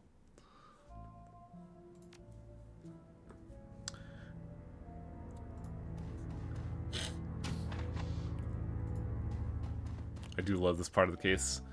It is fun when you do stuff that is not just, straight fighting, but there's, like, atmosphere to it. Stuff like this where you walk in on a scene, you're just like, wow, this is weird. Who paints blood like this? Tong's desk drawers are open, and the safe that was built into one side has been opened. There's no sign of tampering, and the green light next to the word unlocked is blinking. Whoever opened the safe did it with a key fob. Inside are several blank cred sticks, but no sign of any with money on them. Looks like someone looted the stash. Guy like this wouldn't keep only empty cred sticks in the safe. So it definitely was a robbery. And some kind of professional hit. SimSense editor. There's a Yamaha 95000V SimSynth, a design for mixing and mastering SimSense chips. Several drive bays are empty and all the chip jacks are empty. The screen is flashing and repeating an error message. Warning, requested files cannot be found. Please return drives to the bay and try again. Specifically the revelation that whoever did this was deliberately trying to make it look fucked up. Yeah, huh? Duncan's explanation is very telling. Isabel rattles out some commands on the Simpsons keyboard, stepping away after a few seconds with a look of satisfaction. There, I put the drive warning on suspend. It's in diagnostic mode, though. Maybe we'll learn something, maybe not. Yamaha SimOS 5.23 system diagnostic check. Beginning core dump, please wait. Isabel studies the screen in detail as letters and numbers scroll by. Looks like Tong was cooking some BTLs here. He's hacked the peak controller output cutoffs. The delta level on sim chips is usually about 4 to 5. 6.5 for Calhots. His delta peaks are at 12. And that's brain-bursting territory. All these drives and chips those BTLs are stored on, though, are missing. I never liked Tong. But it wasn't because he was a bad guy. I just didn't like any of the elders. But if he was cooking chips at Delta 12, maybe he burned someone he shouldn't have. Maybe they flipped their lid and came after him, or a relative did. Isabella gives you a serious look, tipping her head at the synth.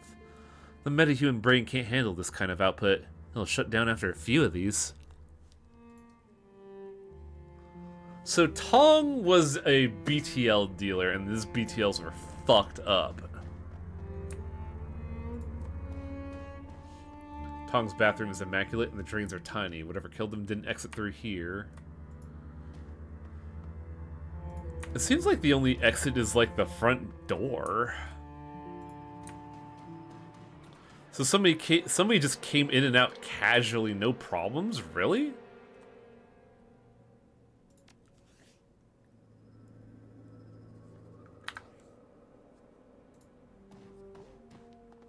Bacon tomatoes. Better than life. It's basically a VR chip of a life that's functionally better than what you have going. It is a common quote-unquote drug in cyberpunk settings, mainly because things get so dystopian that, like, the promise of experiencing a better life is a illicit drug that is dealt out, even though it doesn't function as a drug. Though people do get addicted to BTLs.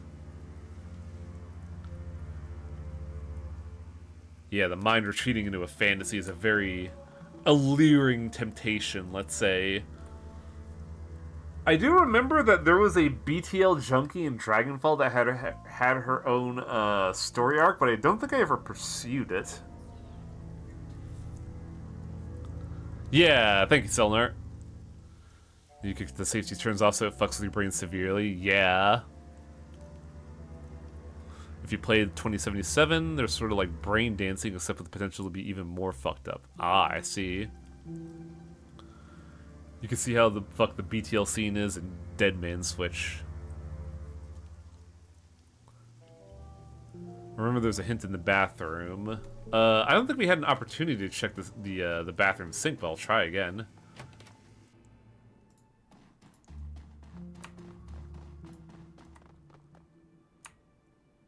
Yeah, I don't have any bathroom sink prompts. It's just search bathroom.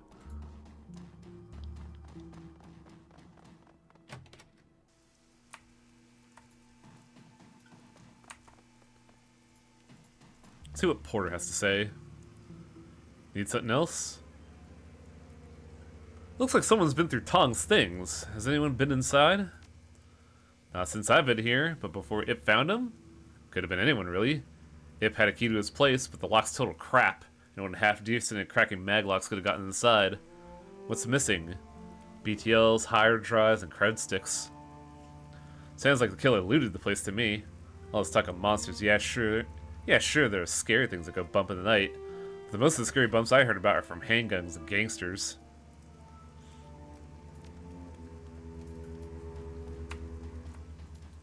Zippy. I would like to talk to Zippy, please. Yo, look at this guy. Holy shit. He looks like Kevin Smith, if Kevin Smith were an orc. Hey, stranger. Nice to see ya. Zippy toe tag at your service. How you liking Wampoa Garden? I'm Combo. Nice to meet you, Zippy. Nice to meet you, too.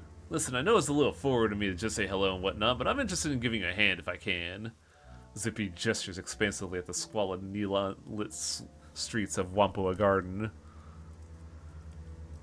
God, yeah, Kevin Smith being skinny recently threw me for a fucking loop. It was wild. Wasn't it because he had like a heart attack or something because of his body weight? This is my home, at least for the time being, and I'd like to stop these killings. We never met before this, but I know exactly who you are. You're my replacement.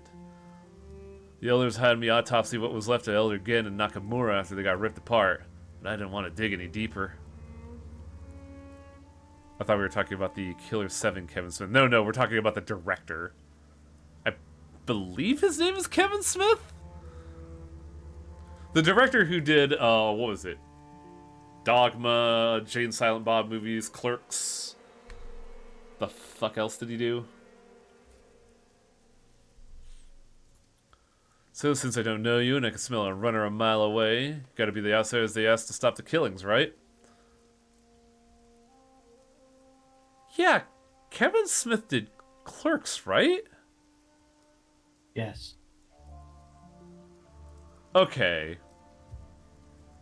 Yeah, the Clerks series of movies, Clerks 2 and 3, of basically, like, the misery of working in the doldrums of customer service, let's say. Yeah. She sucked 37 dicks in a row? Mallrats is the one I'm thinking of. Because I remember, 37 dicks. 37. My girlfriend sucked 37 dicks. In a row?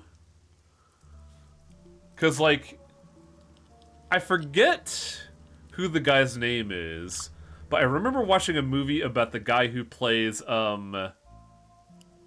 is it Azrael in Dogma?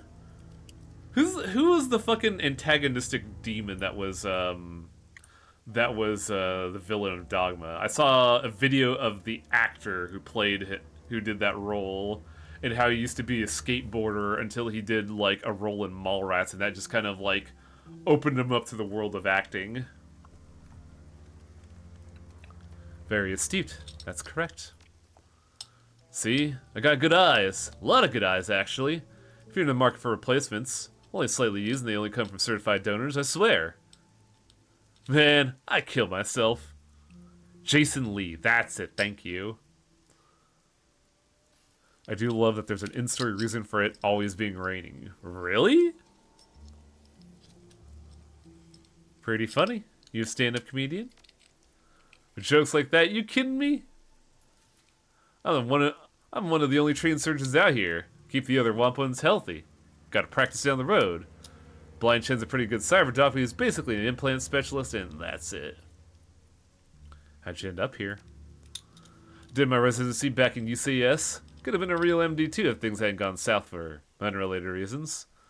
I also deck a little, but I'm better at slicing skin than ice. Wampoa Garden seemed like a good fit. Let me ask you about the gardens. I love harebrained schemes Shadowrun games. One of my favorite pastimes in the games was spot the Kickstarter backers for every character artwork. Would this be one of them, Frigolet? Because it feels like it. What are your thoughts on the murders? Pretty gruesome business. Gan died of a broken neck. Looks like someone had wrenched it around and his arms and legs were cut off. Some skin flayed away too.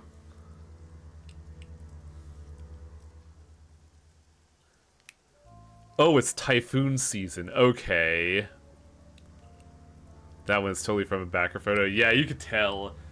It has character and isn't one of the fucking chop swap like portraits that you use for your character.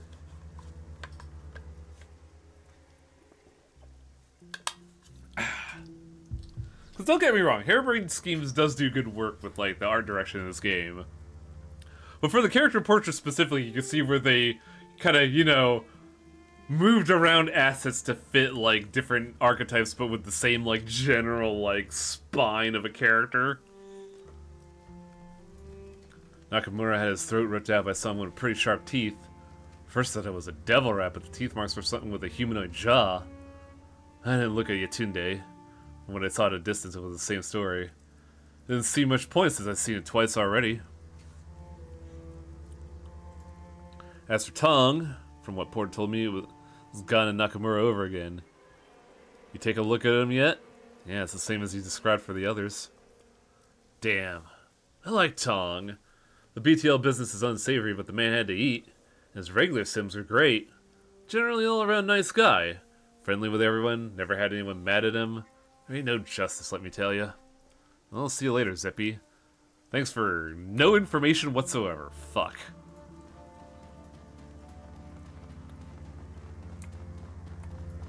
I do like the use of like ambient dialogue to get across the mood of the area. Granted, that one had the subtlety of a brick through a window, but Breaker Hui, an imposing troll stands in front of a stall overflowing with weapons of all sorts. Pistols, rifles, and even brass knuckles overflow onto the rug around him. Hey there, you look like a woman who understands the value of self-defense. Breaker Hui at your service, and I can promise you I can help you defend yourself. What do you say? Want to take a look? I'm more interested in information. It'll be interesting to see what the new Hairbreed scheme is. Is that the body horror one? Yeah? Tell me what you want. Maybe I can help you out. Know anything about the murders? Just that the elders have been hacked apart. Try to stay away from it all. No sense painting the crosshairs on my own forehead, right? I'm nobody important, and I intend to keep it that way. Aside from Tong, who slings BTLs around here? Yeah, Graft.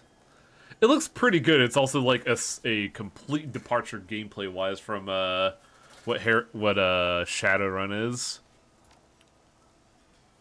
The Red Spear Gang. They run up here sometimes, but don't cause any trouble. Check out the parking garage south of here, though. They usually hole up there. Step light, though. They don't know you and you cop an attitude, they'll put you in the ground. Funny thing, heard there was a shootout with some Hong Kong police in the garage a month ago. I was away in Beijing at the time, so I didn't see it directly, but everyone was talking about it when I got back. Why is that funny? Because we don't let the HKPF in here. Most times. We shoot them if we try. Every time they come in here, it's bad for us. It's because they're always looking for a scapegoat. Why would the elders let them in? No one knows. What's your impression on the elders? Can't say I associate much with them. They organize big trade deals with the Loho Yuan pirates, the triads, and legitimate businesses. They tell us if someone's been blacklisted and dispense justice when someone breaks the rules. Beyond that, they leave us alone, and I leave them alone. I'm just not important enough to fly on their radar.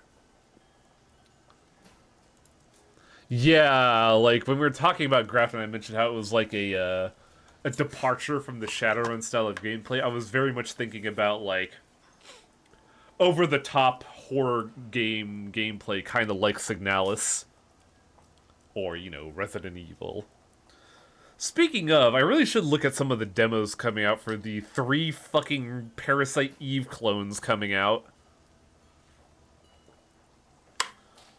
Because you have 45 Parabellum Bloodhound, made by the Valhalla developers. They say they're in final testing, but haven't really put out a date yet. And that one's doing its own thing. Like, it's got its own unique aesthetic and style, but it has like the same gameplay. You have Parasite Monster, which just looks like a clone.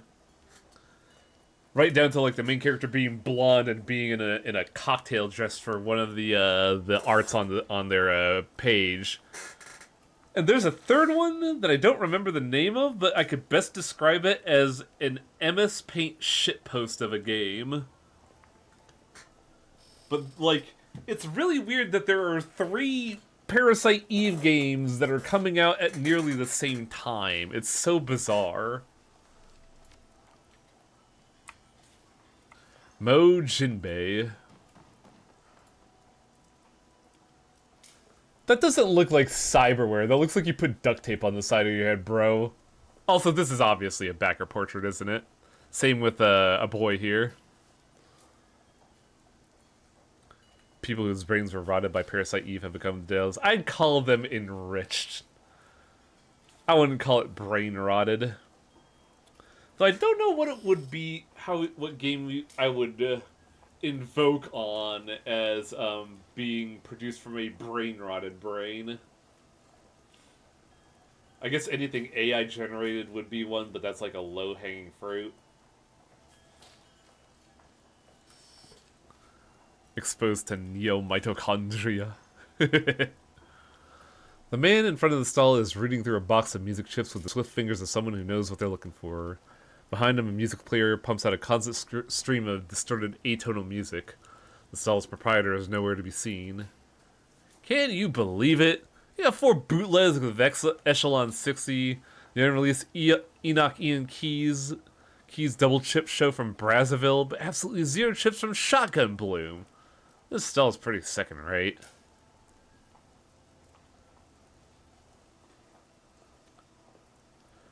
What are you talking about, Fragolit? There's no Parasite Eve 3. Hell, the game title even says it's not Parasite Eve. Thank God. Hey man, don't go down on Echelon 60. I saw them when they played in that unlicensed show at the old Shakotar outside of Suin 1. That show was amazing, even if the police had to break it up midway through the second set. The music aficionado waves his hand dismissively. That show may have been great. Come on, Echelon 60's old news. They're already being mainstream. I saw a Trid ad for the new Mitsubishi Astro scooter, and they were using main volt underbus as the backing music. Makes me sad, I tell you. The thing about Vagrant Story is that it's technically the ending of a trilogy, from 12 to Tactics to Vagrant Story. Really? Vagrant Story is after Tactics, huh? And the fun part is that Final Fantasy Tactics was supposed to be an ogre battle. So that gets even more fucking weird, dude. But I don't think Ogre Battle was part of the Evilly saga. It just has a lot of the DNA of Let Us Cling Together.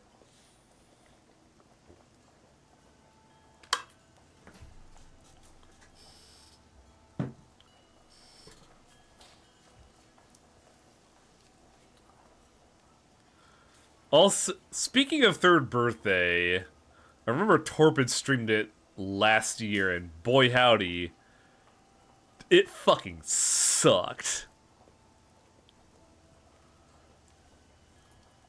Mo Jinbei at your service. Decker, technologist, music fan. You're not from around here, are you? You don't hold yourself like a native. I'm from the UCAS. Thought so. What brings you out here? I'm trying to figure out who's been killing the elders. Oh, that's a nasty business. Heard Tong died tonight. I don't know who or why, what they pissed off. It seems like a bad scene. I'm trying to keep my nose out of it. Still, I do like this place. Anything I can help? Know anything about the murders? I'm trying to stay as far away from it as possible. I'm not connected enough to hear anything important. You know, talk about monsters is just plain dark. I'm not afraid of monsters, but I don't want to get their attention. All I know is that a couple months ago we had Elders Nakamura, Yatuna, Gon, and Magpie, and now we don't. Magpie? I never heard of Magpie. Well, Magpie may not be related. She disappeared a month or so ago. Just up and closed her shop one night and nobody ever heard from her again. Zippy thinks she's on vacation, but I don't know. The killing started right after she disappeared, so maybe she's in hiding and is taking care of other elders one by one. What kind of person was Magpie? To be blunt, she was a hateful, shrewd old badger of a person. It was always her way or the highway. She'd butt heads with all the other elders over damn near everything. Last fight she had was with Tang over something or other. I guess she ended up throwing some of his micro drones into a deep fryer and threatened to kick his ass around the block. What was her line of business? Matrix gear? Her shop's called the Jackpot. Not very imaginative, I know. She always had the hottest programs, best chips, and made some killer decks for anyone willing to pay her rates. Cost plenty of new yen, but she was the best in the business, at least in Hong Kong. Want to know more about her? Talk to Zippy. He's one of the only people around here who got along. Wow. Okay. What the fuck? My throat just decided to stop there. He's the only one of those people around here who gets along with Magpie. You can probably find him by the MTR. He loved that Steam Bud card over there. See you later, Mo.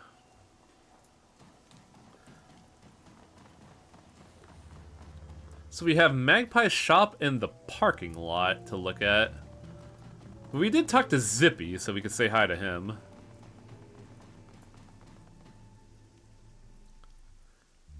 Can you tell me about Elder Magpie? Sure, what do you want to know?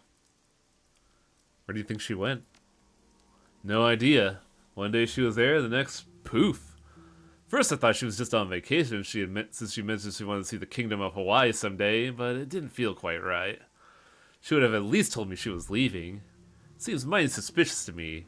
Nobody else seemed to care what happened to her, probably because she pissed them all off so bad. God, I remember that LP title, Divine Hero. But also, is Dark Id the name I think it is? A liar, yes. Okay. That's... whew. That is a really interesting thing to think about in retrospect. A little odd for her to just disappear, don't you think? Of course it's odd. She owed me lunch, too. She was the sort to pay her debts promptly. You might want to check out her shop. It's all locked up, but the elders have a spare key. Couldn't hurt to look around, and even though Magpie was always butting heads with the other elders, they wouldn't have any reason to not let you in. What do you mean they were butting heads? Magpie and the others never saw eye to eye. She was contrary for the sake of it. Most of the rest had a grand vision for what they wanted this neighborhood to become. Magpie just wanted a deck. She was only an elder because they needed someone with her matrix chops.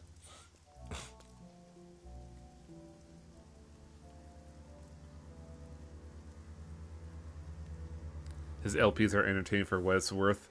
Yeah, it's just like the name was brought up and it provoked the thought in my head.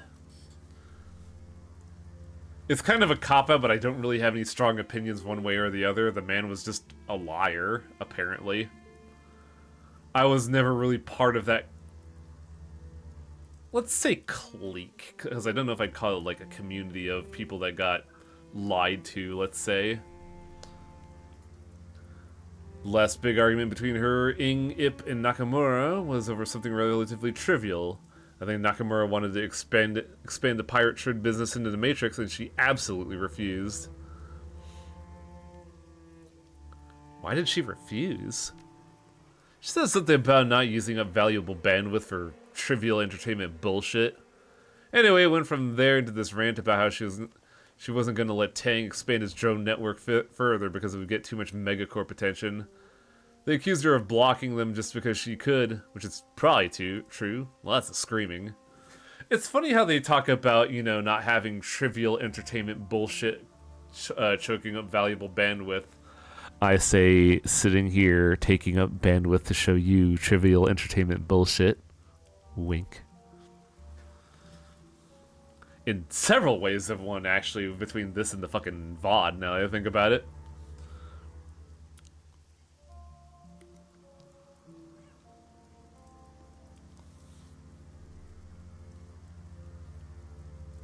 Blocking.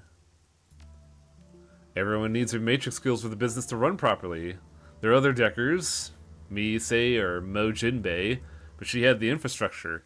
If their project didn't interest her, she wouldn't even give them the time of day. She's a real hardhead about having her time wasted, but she figures if she's not interested in something, it has no value objectively. Kind of a major blind spot, if you ask me. Could you let me into her shop? No can do. Not because I don't want to, because I don't have the key. Gotta get it from Ip. He's taken over the Matrix infrastructure maintenance since Magpie disappeared.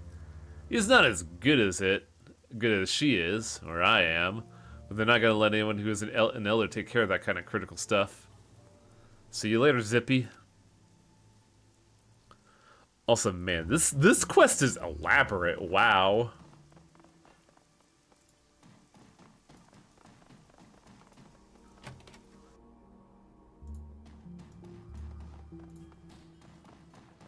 Elders. Enough of this bullshit. Why didn't you tell me about Elder Magpie disappearing? Why would we have? Her departure from the Wump Ones isn't related to your investigation. It happened just before the killings began. I'm sure she's just off sulking somewhere. Spoken like a true amateur detective. No doubt she'll come waltzing back next month, all full of attitude that life dared to go on without asking her permission. If she does, we'll welcome her back despite her problems with her behavior. Her skills make her extremely valuable. I've taken over maintenance of the Matrix infrastructure in her absence, but I'm nowhere near her level. Best I can do is ensure nothing breaks. It's a good introduction to Hong Kong. It tends to feature much more intricate missions. Yeah, right? Like, a lot of the ones in Dragonfall, while having a good, like, narrative meat on their bones, the quests were relatively simple. This one, I have to, like, investigate a scene, talk to the locals, grill the clients for information I didn't have, possibly get shot up by a gang, and all the while maybe be at risk of having my dick ripped off. Metaphorical dick, mind you. I don't think Cass is packing down there. Still amuses me that when Hong Kong came out, one of the biggest complaints was that you could talk your way out of problems instead of sorting the firepower first. To lend a credence to that situation, this was back in, I want to say, the mid-10s, right? Where shooter fever was at a fever pitch and everybody was trying to, like, cash in on that.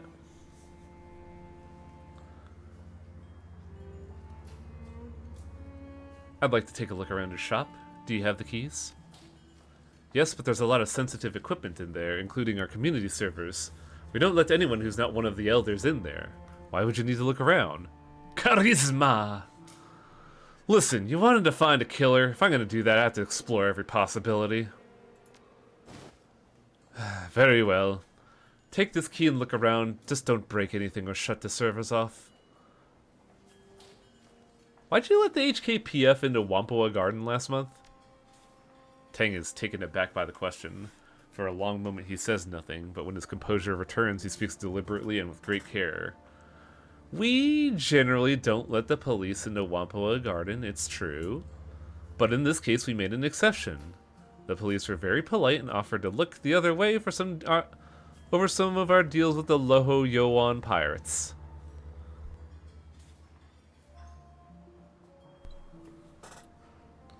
I don't know if I'd call it a skill issue, Blaze. It just sounds like a lot of the critics who reviewed Shadowrun in Hong Kong were not in it for a narrative experience. They wanted a, it would be either they preferred the shooter or a more action-oriented experience, or just, the atmosphere of journalism at the time was geared towards the shooter logic.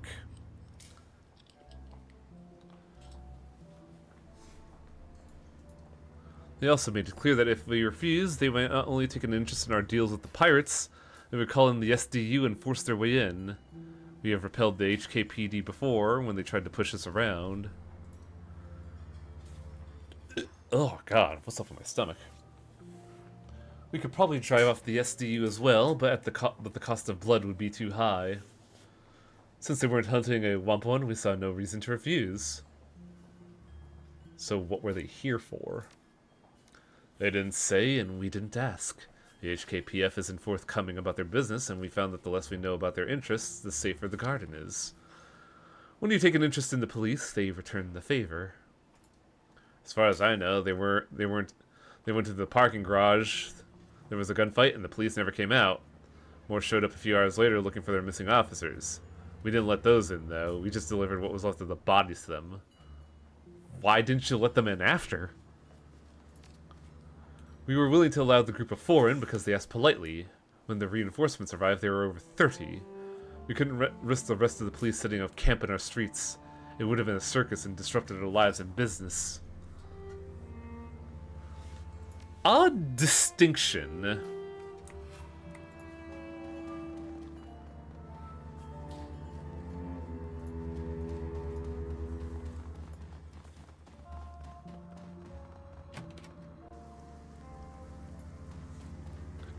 Is my employer lying? No. Bullshit.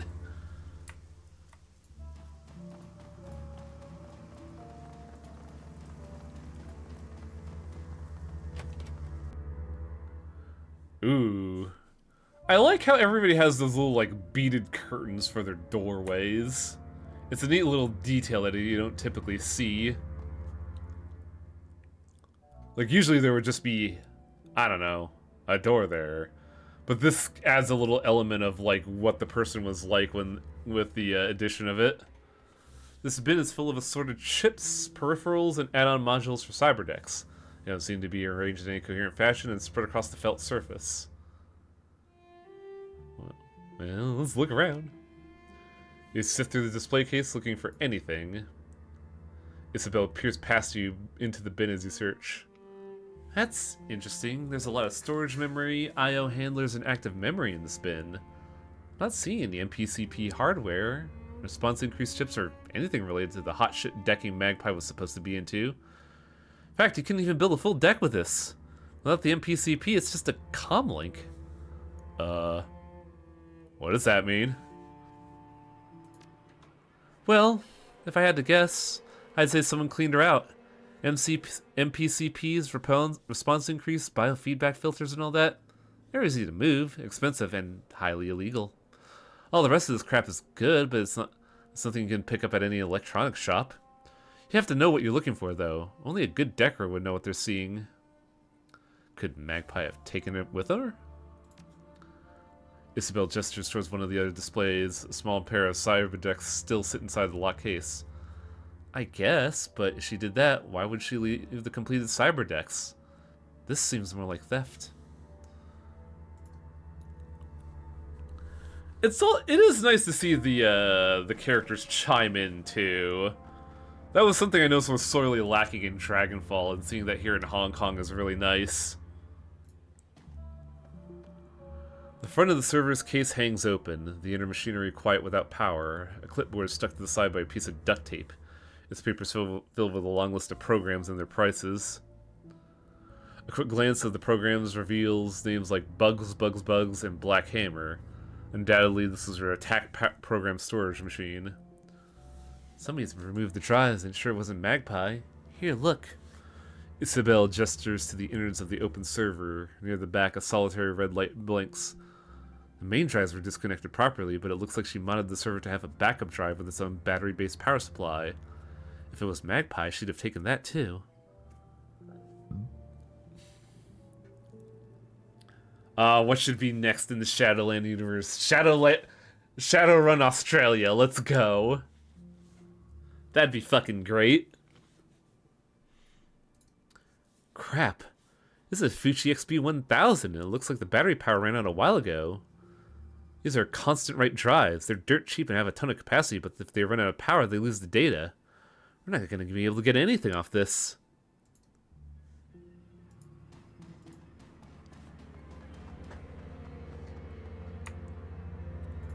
Magpie's desk. It's the kind of messy most people associate with a rat's nest, hoarders, and deckers. The surface of the desk is littered with cigarette butts, half-finished cans of soy calf, and scraps of electronics. I wouldn't know anything about that.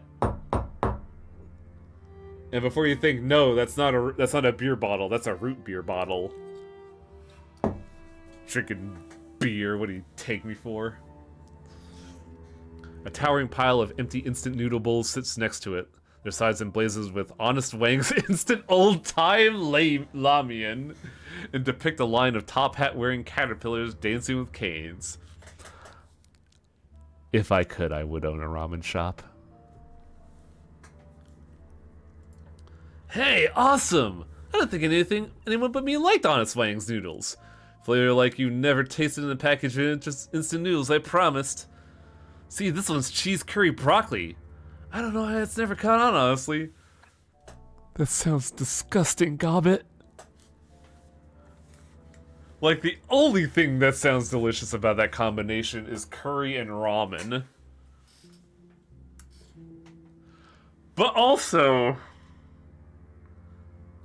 this is not throwing actual shade, but this is throwing shade.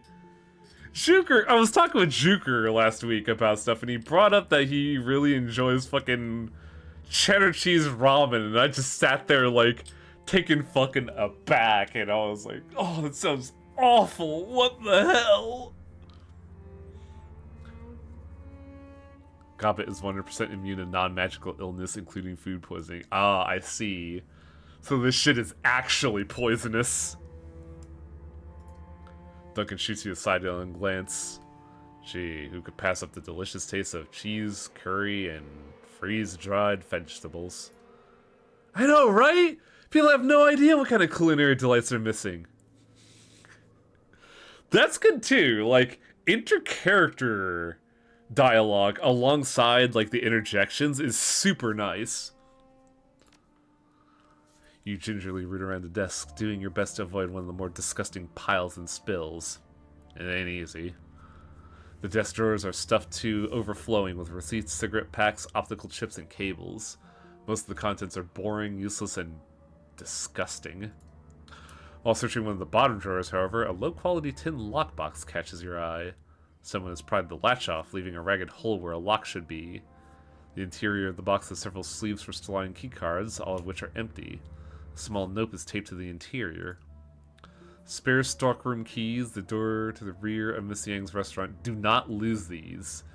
Use only if I am not available to open the stockroom. The team is pretty compact. Yeah, once you get more members, it gets a little bit harder to, like, get a web going, but it's nice to see it. I'm surprised what a slice of American can do to ramen. American cheese is like a really weird cooking hack that is not It's a good for multiplied you. cheese that melts well. That's what is the only thing. Yeah, like it is cheese goo, but goddamn does it make fucking sausage McMuffins dope as fuck. It's like the only reason I go to McDonald's anymore is for that delicious pile of fat and carbohydrates. So good though. Oh, I want one now. Is it not the McGriddle that you get instead? No, I just Horribly sweet. no, I don't like sweet with it. I like the savoriness of like sausage, egg, cheese, and English muffin. I tried to make it myself, but it's like so elaborate. A stockroom. So who broke the lockbox to get the keys out?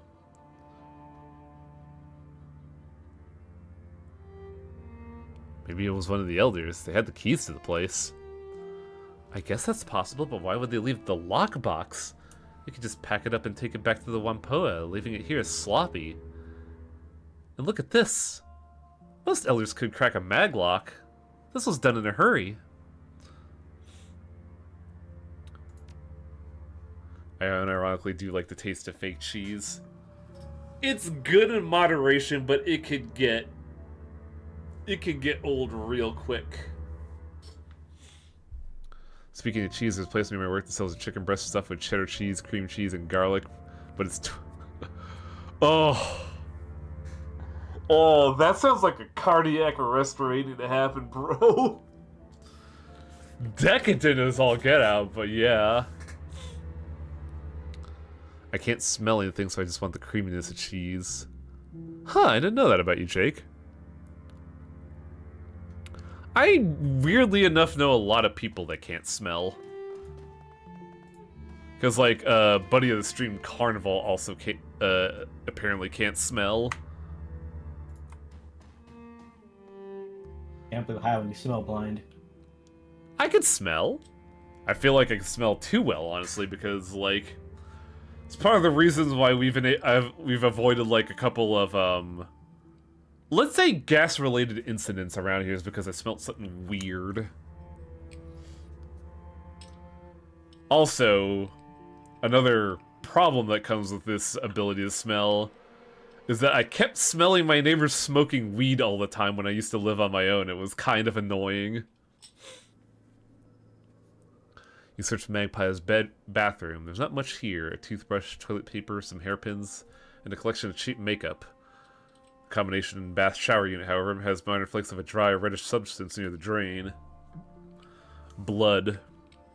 Prying open the drain cover, it looks like quite a bit of it was shed as well. Shit. Maybe Magpie didn't take a trip after all. With that amount of blood, I'm guessing someone killed her quietly and then drained the body in the bath. It'd make it cleaner to relocate. Clever. Actually, that doesn't seem to match the other scenes, though. I'm thinking there's a lot more going on with these murders than we were initially told. First, they don't even mention Magpie to us, and now it looks like she's been killed? Something's not right here, combo. Let's not mention this to the elders. If they're hiding anything, they may start cleaning up their tracks better.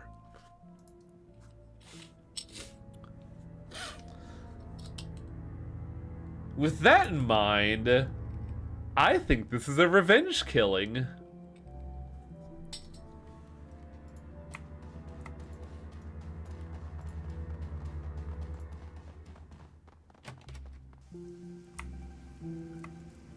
Well, that was that. Now we have the garage to look into.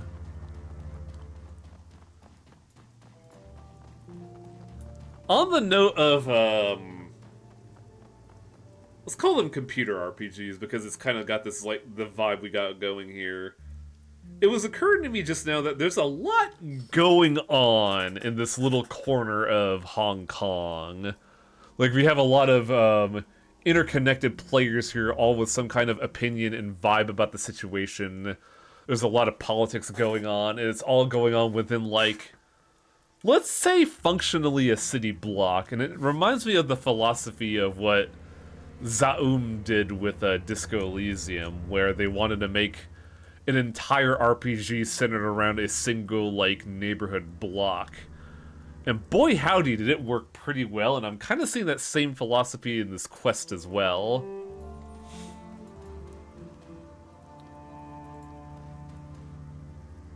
This dumpy-looking man is busy hawking a variety of grilled spherical treats of various sizes. When somebody describes you as dumpy, that is kind of unfortunate. How much damage would dropping magnets in places do in this universe? I like to imagine by this point technology has advanced to where magnetic shielding is commonplace. Some are sold individually, some are skewered on sticks, and some are packaged up in sets of 4 or 6. A sign on the front of the cart reads, Kata's 1 yen yatai. Wow, that's a good fucking deal, holy shit. Hong Kong is very much within the CRPG style. This is not an unreasonable argument that DMS and DF are closer to tactical RPGs, more akin to XCOM or Tactics. Yeah, I can see that, honestly. The combat was a heavy emphasis in Dragonfall. Interested in some dango, takoyaki, maybe a nice nikuman? That's a pork bun with a Japanese twist. Any kind of tasty Japanese treats you can imagine? I got it. Maybe some curry fish balls are your speed? Kato will give you your heart's desire, providing that desire is on the menu. Let me have some dango, baby! Your wish is my command, good ma'am. Kata deftly pulls out one of the dango sticks out of the cart and drops it onto the grill. A small robotic arm slides out from the cart and begins turning the stick until the balls of rice flour are a toasted brown color. Lifting them from the grill, Kata dips the entire stick in a tub of sticky brown sauce before handing it to you. The snack has both a sweet and salty flavor reminiscent of sesame seed and soy. The balls inside are pleasantly warm and surprisingly chewy. A bit like eating raw dough, but without the attendant chalky taste. So, this is an interesting point of comparison for let's say, narrative design. I don't know if you could ever do something like this in Dead Man's Switch, where you could just buy an incidental item from someone and just do that functionally wasting money. In Dragonfall you could buy a soy cup for like what? $5, but you didn't get the flowery prose you're getting from this, and I think that's kind of fucking awesome that we're getting paragraphs of descriptive dialogue for eating dango.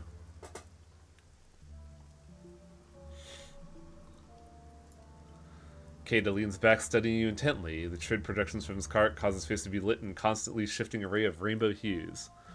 So, what brings you to Whampoa Garden, my friend? Somehow I doubt you're here for the street food. 5 new yen, and get a Grumpy Turk telling you off for not drinking real coffee.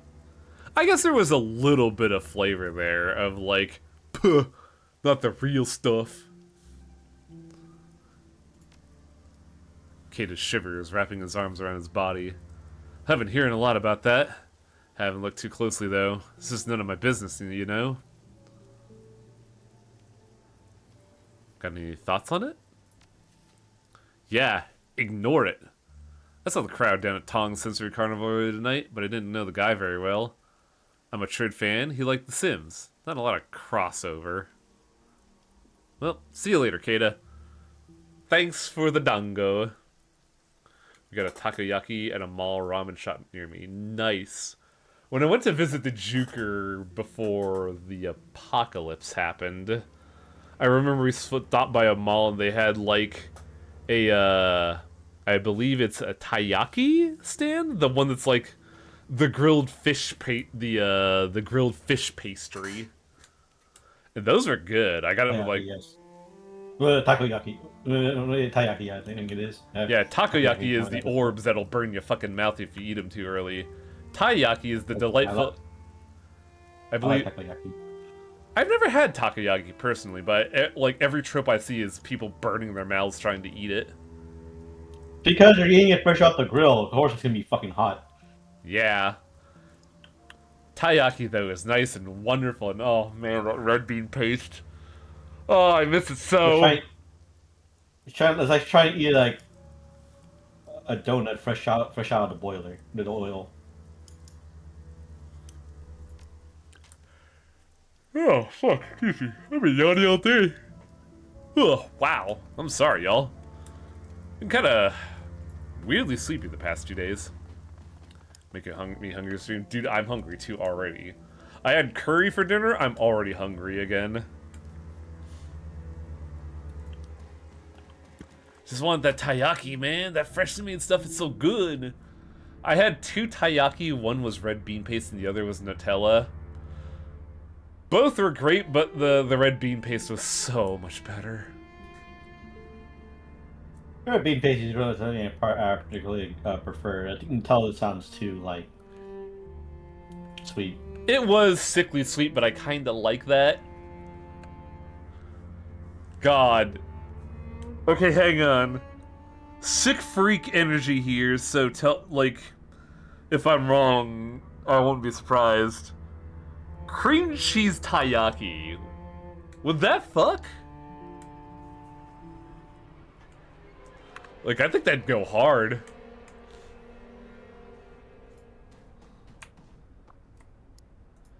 I'd try it. Yes, it would. Man. Oh, that's far enough, lady. This lot's our turf. If you're looking for a fix, we're welcome to trade. If you're not, get the fuck out. You're trying to wander around our turf, we're gonna have to air you out. Cream cheese taiyaki. Basically, you know those little fish pastries that Japanese food stalls tend to have? And they have like little fillings in the center? What if you just put cream cheese in there? Cream cheese in a fruit blend. Never thought of that. Basically, imagine a donut in the shape of a fish. Yeah, basically.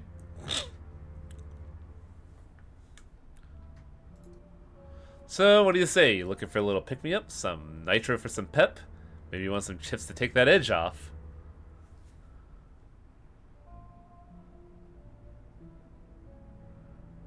What happened in the fight here? As far as I know, some police showed up looking for somebody. They got in there, all of them got killed. Whoever they were after was long gone at the time we showed up. Used to be a lot of Wampans living here. They all cleared out, muttering about ghosts and shit like that. Have you heard anything else about the murders? Nothing much, I tell you what. Got a guy named Kang. He was down the storm drain system last week. Something was moving there. Big, too. Man size. But wasn't speaking any language Kang understood. Kid beat back fear as fast as he could. Dumbass dropped his storm drain key on the way out, though. You want to go looking for whatever it was, you have to get a new key from someone else. Kang stole his from a city worker.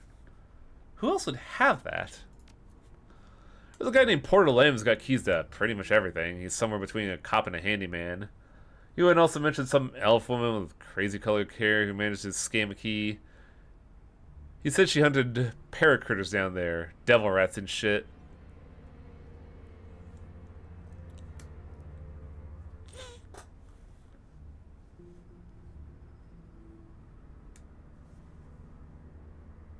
I don't think I want to push this just because there's a lot of them and 4 of me.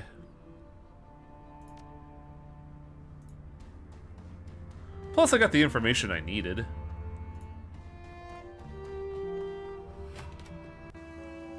You could take him? Yeah, but I don't think I need to. Isn't there more in the garage? We're being cock-blocked by the gang because it's their turf.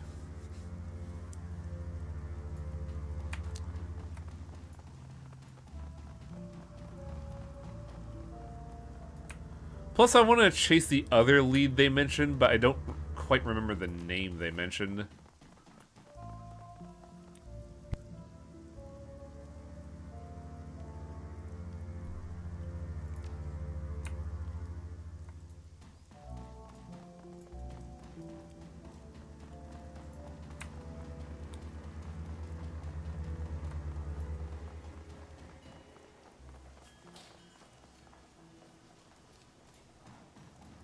Maybe it's someone in the boat? I also think if you double-click, your characters actually run faster now that I'm noticing.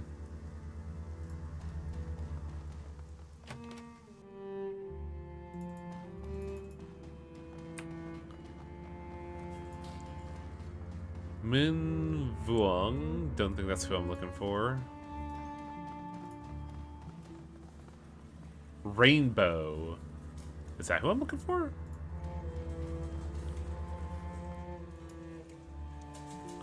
Oh yeah, that's the Kickstarter backer.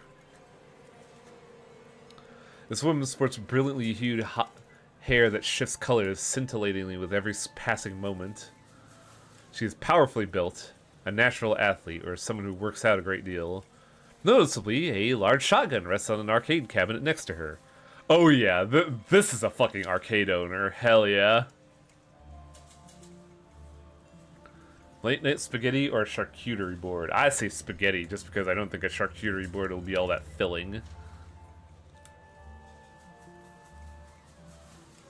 Charcuterie board is essentially a giant Lunchable.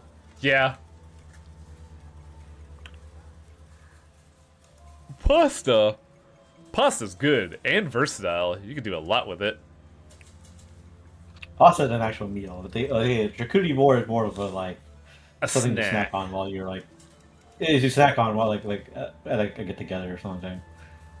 She affords you a short glance as you approach. When she speaks, you notice a peculiarly lyrical accent to her voice. What does that mean? Something I can help with you with there, friend? You're throwing off my game, and I'm trying to beat my best score. Tank War Europa? I haven't seen one of these in years. The woman's mouth twists up into a wry grin. Me neither. Managed to find this one nearby by accident. I heard the music and thought, hold on, you know that tune. After a few moments, Rainbow's game is suddenly over, her tank obliterated by a barrage of air-to-ground missiles.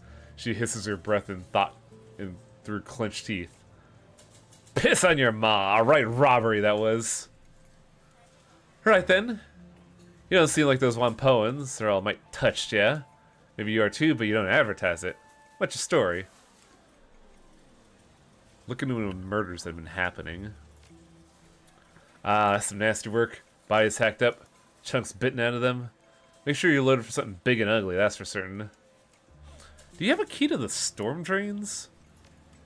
Of course I do. How else will I get down there to look for strange, creepy crawlies, eh? Mind I ask? May I borrow it? I want to investigate something down there. Aye, sure. Watch yourself down there, though. The drains are a mite bigger than people normally expect. Best of luck. Where are you from? I can't place your accent. Born and raised in Dublin, down the banks of the Liffey. I'm glad I went with the Irish accent because I knew the way she was speaking that the vibe was there. Spent most of my year life there working security on sacred spaces, you know, historical sites or undeveloped land.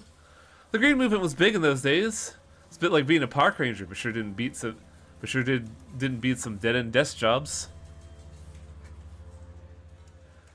Rainbow is the most helpful person in this mission. Yeah, because because she's an arcade goer. She's the best person ever. Spent a lot of time around country Dublin and Wicklow. I always loved animals, and I found out being a ranger put me in close with them. It was a good time, yeah. Make sure the button new species like the bogies and centaurs didn't upset the ecology of Wicklow National Park much. I also kept the nastier bits like the Ish Usage from running amok across populated areas. Like the demon horse? Ah, that's right. They're cannibal horses, basically.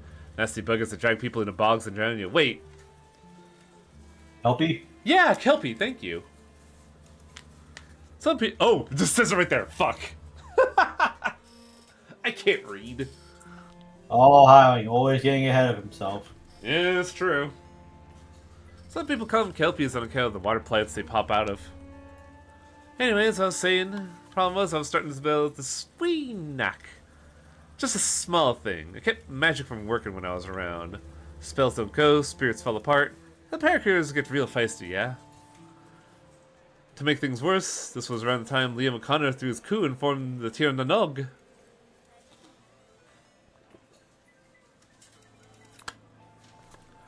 That's what should be the next Shadowrun game. Ireland.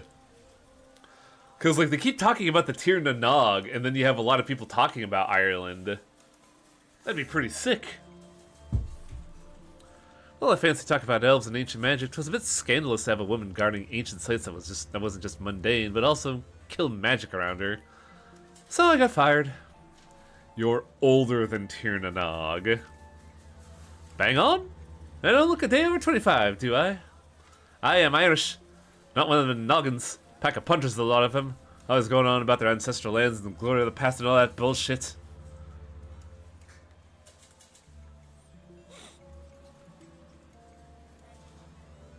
Problems that the elf-controlled Ireland is massively xenophobic with a shoot-on-sight policy for anyone who's not natural. Oh, okay, yeah, I can see that how that would be difficult. I saw them kicking dozens of old Irish families off their land just because their ears weren't pointy enough. They didn't meet some stupid, arbitrary criteria of old nobility. This is the kind of thing that brought back the IRA, just like the bad days of the Troubles. Wow, you must be fucking old. What?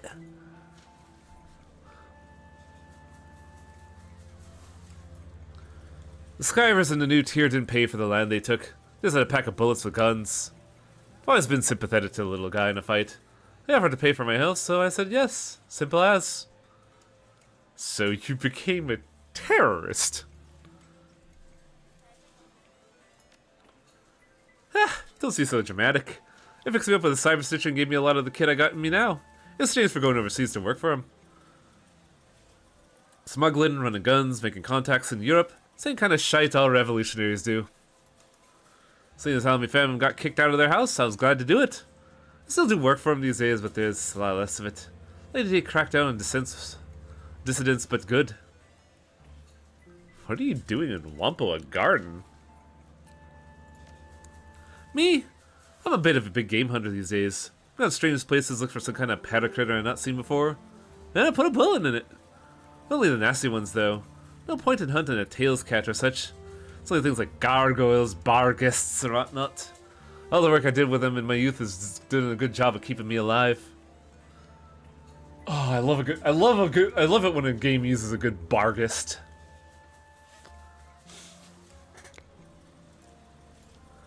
I was out in Jakarta last year hunting one of them Indonesian vampires. You ever hear of them? Call them layaks. Or penanggalans, depending on who you ask. There's an interesting bit of shared language there. Because I believe the Filipino vampire is called the Mananggalas? I don't know how to properly pronounce it. We saw it in fucking Megaton 5. And there's just like a similar etymology there with the name. Also, didn't we see a Layak recently? Oh right, fucking abiotic factor. Oh, that's good. Their heads and guts come out the body cavity and they fly around like a giant messy pile of pasta. Took me a solid 2 months to track her down, but I did. Once the job was done, I asked myself, okay, What's the best place in East Asia to find some action? So Hong Kong it was? Oh, the key what's this here mean bigger concentration of odd critters than you'd usually find in the city? Been spending a whole lot of time down in the storm drains these days. Heard rumors of a rat king down there, where a mess of devil tats get all tied together in some kind of big awful rat beast. Haven't tracked her down, but I figure it's only a matter of time, huh? Oh, I love this character so much. She's so cool. Fucking arcade goer and also UMA hunter, what the fuck? Also, we just had like 20 minutes of Irish history from an elf in Hong Kong. This rules. Now, where's a storm drain we could use?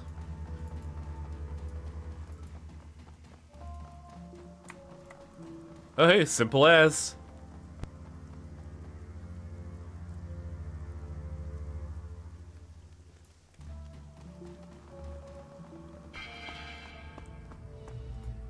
I think this is where we find the culprit, if I'm remembering it properly. So I do know we're gonna find a someone. Body parts. This disgusting pile of stinking human remains smells strongly of blood in the first stages of decay. The arms, legs, and organs here are heaped together like stacked firewood, leaking blood and gore across the floor. Parts contained therein appear to have been sliced away from the parent body rather than torn or bitten. Judging by the clean edge of the cuts, the blade used to sever these parts was extremely sharp. This is a whole world of messed up combo. You think the killer stashed these here? They're stacked! They've been organized! This is our killer, alright.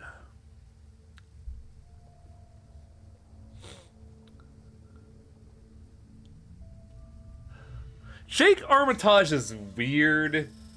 Just because he didn't feel like the Jake Armitage I remembered from the SNES games. Oh, man. I was glad when I played the SNES Shadowrun games and streamed them. But boy howdy, those games kinda suck. They were hard to play.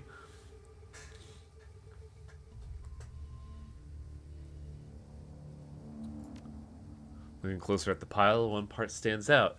It's a severed forearm and it's covered in tattoos. Words in a Slavic language and a shining lighthouse adorn the forearm, and a ring-like images are linked in each finger. On the back of the hand, there's a skull inside a square. This is why we would want Ractor, isn't it? Can't believe you disabled my entrances. I feel robbed. What? Didn't work. My entrance didn't go off. Weird, I didn't touch shit. Try again? Okay. Yeah. Oh, I didn't hear shit. Leave. It's wizard time, motherfucker! There we go.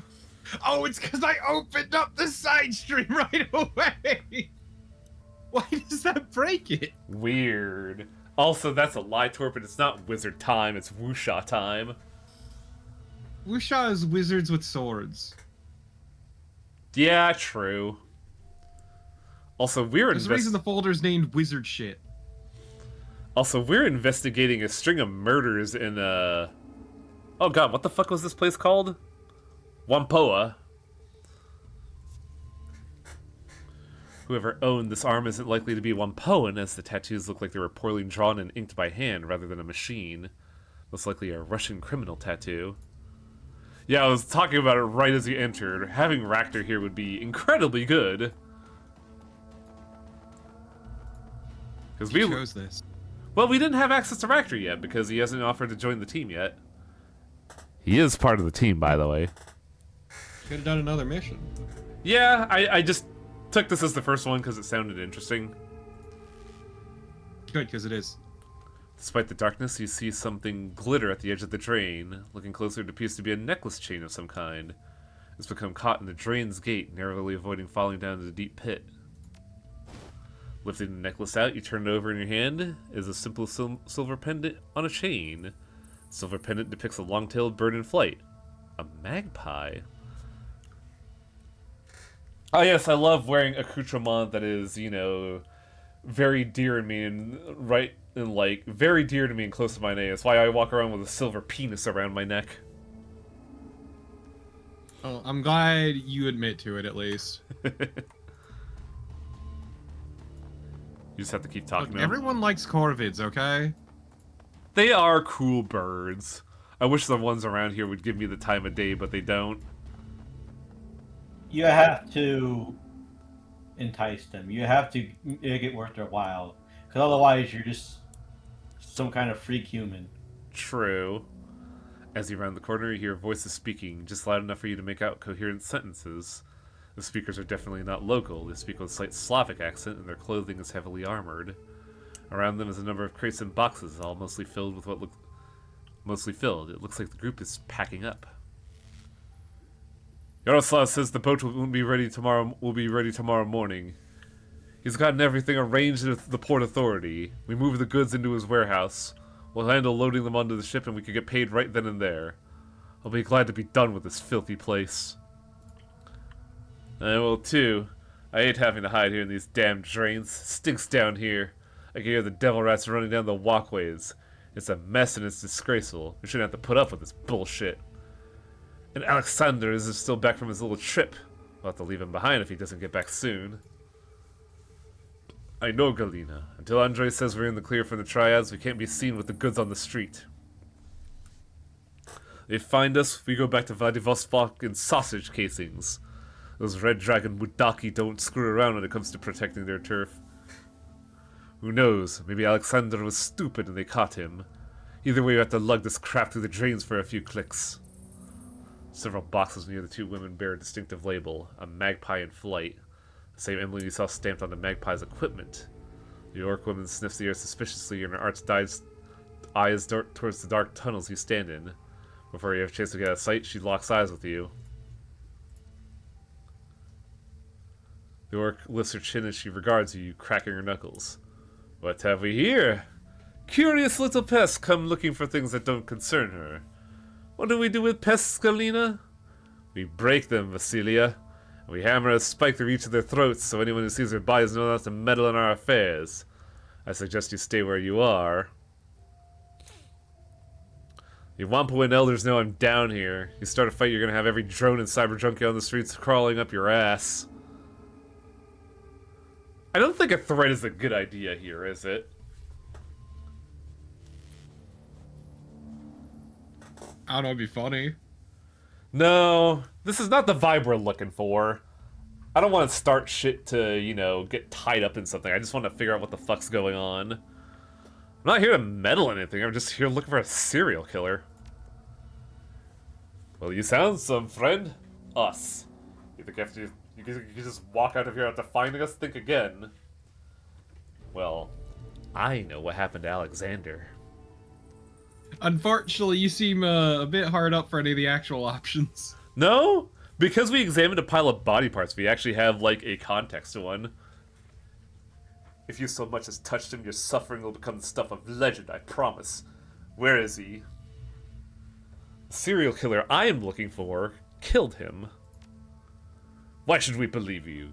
You're just trying to save your own skin. Right forearm, lighthouse tattoo, Russian words underneath, on the back of a hand a skull and square. Familiar? Vasilia and Galina exchange glances. Okay, you've seen his arm. That doesn't prove anything. You could have seen it on him. You want to You see, they're admitting to it because they don't see his buddies around the corner. You want to walk down the way and pull his arm out of the corpse pile I found? Go right ahead. I wasn't about to cart a severed arm around just in case I needed it. You're right. This is the act of someone very sick. We could talk peacefully, but keep your hands where I can see him.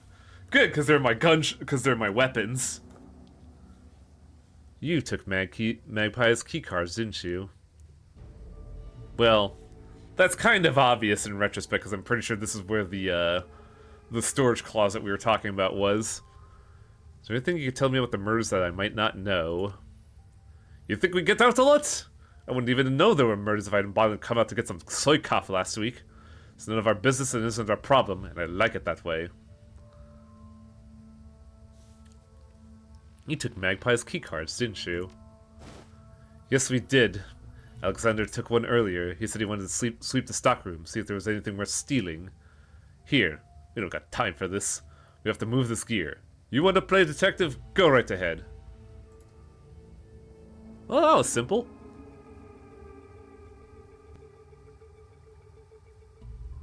Damn, you didn't kill him. Nah. I'm gonna save as a just in case. Can't believe you don't want to cleanse these foul streets. That would be like trying to clean the Detroit sewers with a toothbrush. And stop me. Oh, there was another drainage pipe here, huh? Well, that would have been really awkward. And it's supposed to be a shortcut.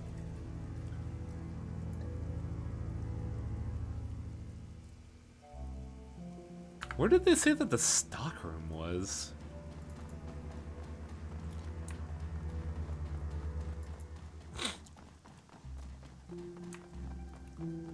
Oh, here we go. Magpie stockroom, fuck.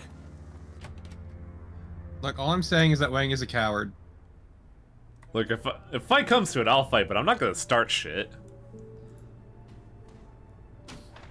Start shit, then hit. I don't have any medkits at the moment, so I'm playing it kind of by ear. Despite the table's crude construction, an artfully laden meal awaits the owner. Several small dishes are filled with pickled vegetables, while a larger plate is arranged with long slices of raw meat. The meat is a pale pinkish white, like raw pork, and is covered in a light soy marinade. That's weird. Poking at the raw meat, you discover that it's surprisingly tender. What's more, it has the faint aroma of marinade, as if deliberately prepared. I'm not going to eat raw meat. Eat it. Eat it. No. Eat it. No. Eat it. No. Eat it. No. Eat it. No. Eat it. Eat it. Fuck Eat you. it. Eat it. Eat No. it. Eat it. No. Eat it. No. Eat it. I'm not eating it. Fuck you. Eat it. I'm gonna eat some dude's food that is... Bitch. No. Mainly All I because hear is the sound of a bitch. I'm not doing this because I know what that is, fucker. I don't know what you're talking about. It's clearly just raw pork, which, you know, is already unsafe. The box is full of odds and ends. It nearly overflows the Even collection. No! No! Especially no! Give it a taste. I'm good. You know you wanna. I don't Come want- on. I don't want prions.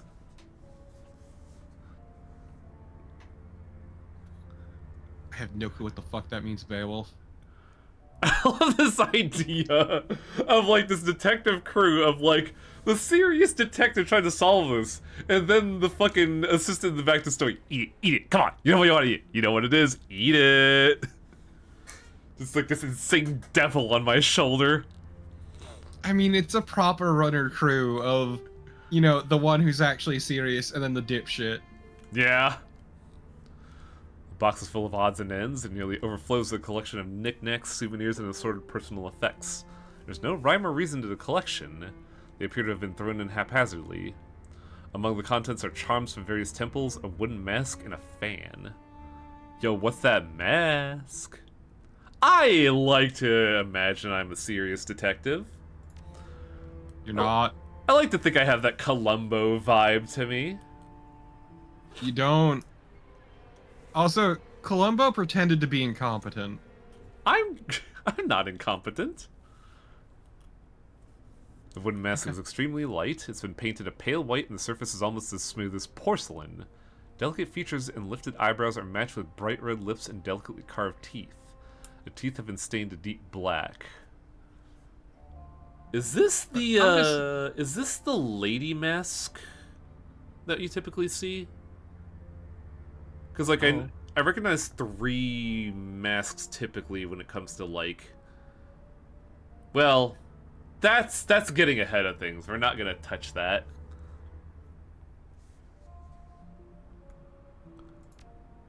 Small charms are Look, square. all I'm saying Go ahead.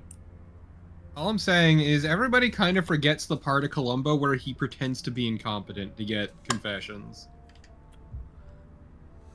You don't have access to Columbo dimensions, says you. The small charms are square cut cloth packets, each approximately 1 inch wide and 3 inches tall. They come in a variety of bright colors and are embroidered with characters for prosperity, peace, wealth, and protection. Inside each appears to be a folded paper prayer or fortune written in Japanese. Huh. But yeah, as I was mentioning before... Chinese, Japanese, they're basically the same. No. But as I was mentioning, I was talking about, like, the masks I typically know of in, like, I believe it's No Theater, are the Lady Mask, the Demon Mask, and one other that I can never remember. And I feel like this is the Lady Mask that we're seeing. The Paper Fan. Unfolded... You, the fucking American from Seattle, looking at this like, not sure what this is. How about you two? Look, the American from Seattle that was raised to speak Chinese. Come on. Sorry, Cantonese. Oh, true. Sorry. Cantonese, yes. Yeah, that's very important, honestly. But yes, since you're in Hong Kong. You tilt up towards the light to examine it. The image depicts an East Asian city from the 19th century or earlier. Curved roofs at sunset beside a deep blue river. 2 ships sail down the river, which is in turn spanned by a long wooden bridge. In the foreground, laborers carry buckets along the shore as a man on horseback rides in the opposite direction. In the distance, a pair of large red buildings dominate the skyline. 1 large temple hall and a 5-tiered pagoda. This mission alone has taken 2 hours and 15 minutes. Holy shit. As you step away from the box, you hear a slight click in the distance, the sound of the door's latch shutting. You are no longer alone.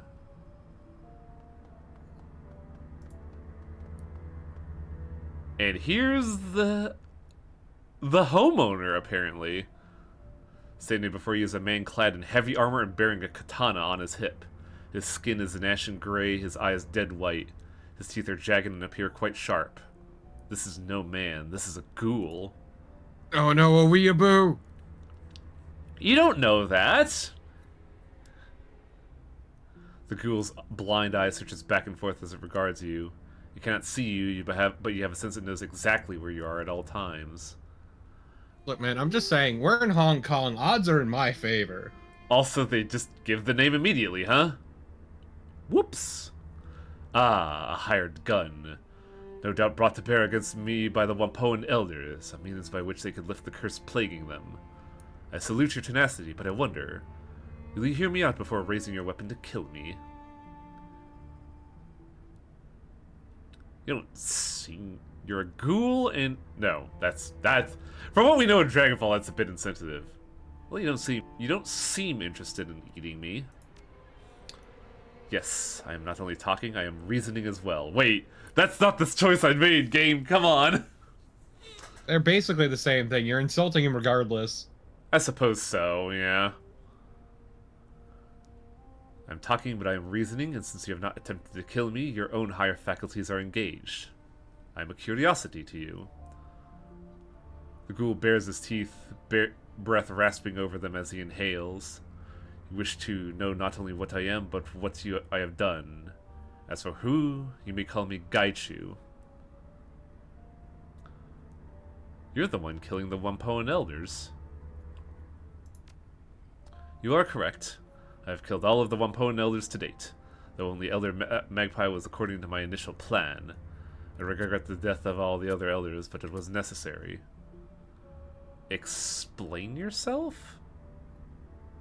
Magpie was the original target. This affair began simply enough. As you may surmise, I am not someone who could be seen in public without great risk. Wampoan Garden is an excellent place to hide, no police or tried presence, and minimal interest in things that lurk in the shadows.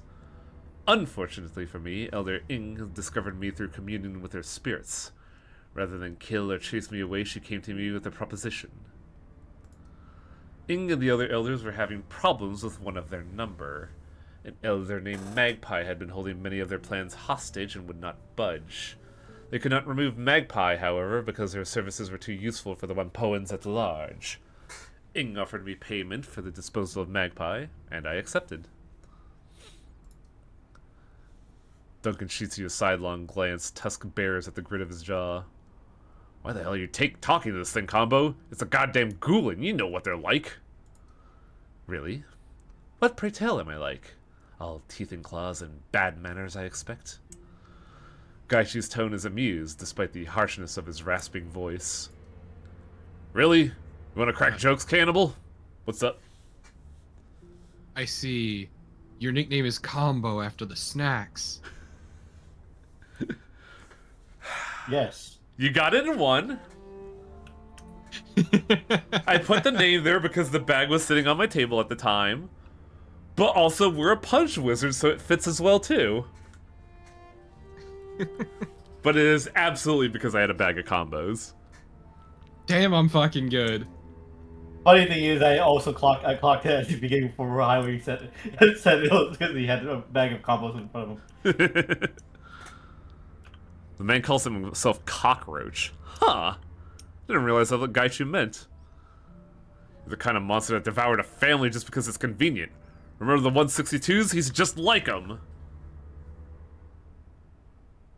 The 162s Is it were... strictly cockroach or is it more vermin? I think it meant vermin, actually, because I remember that distinctly from when I first played this. The 162s were a gang woo, and the Barons... Like, that makes a damn bit of difference. Go on, then, talk to the monster, but I'm keeping my finger on the goddamn trigger.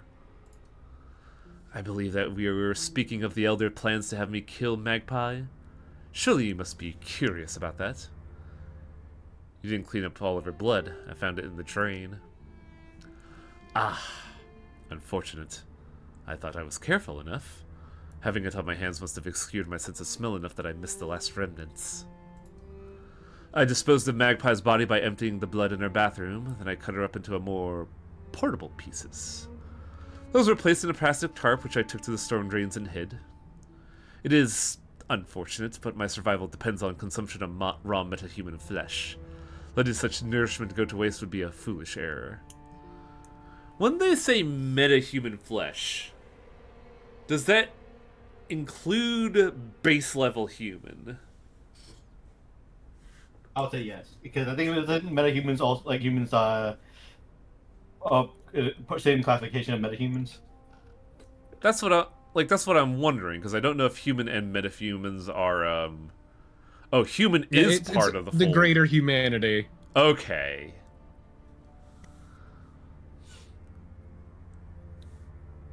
But why kill the other elders then? I contacted the elders.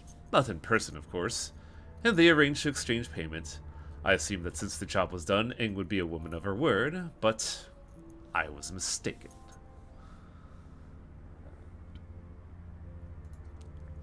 I arrived at the nearby parking garage the elders had told me about. That's why they wanted the cops in there. Okay. Mm-hmm. They cleared out the other Wampoans under some pretense, though I'm not sure what the ruse they used.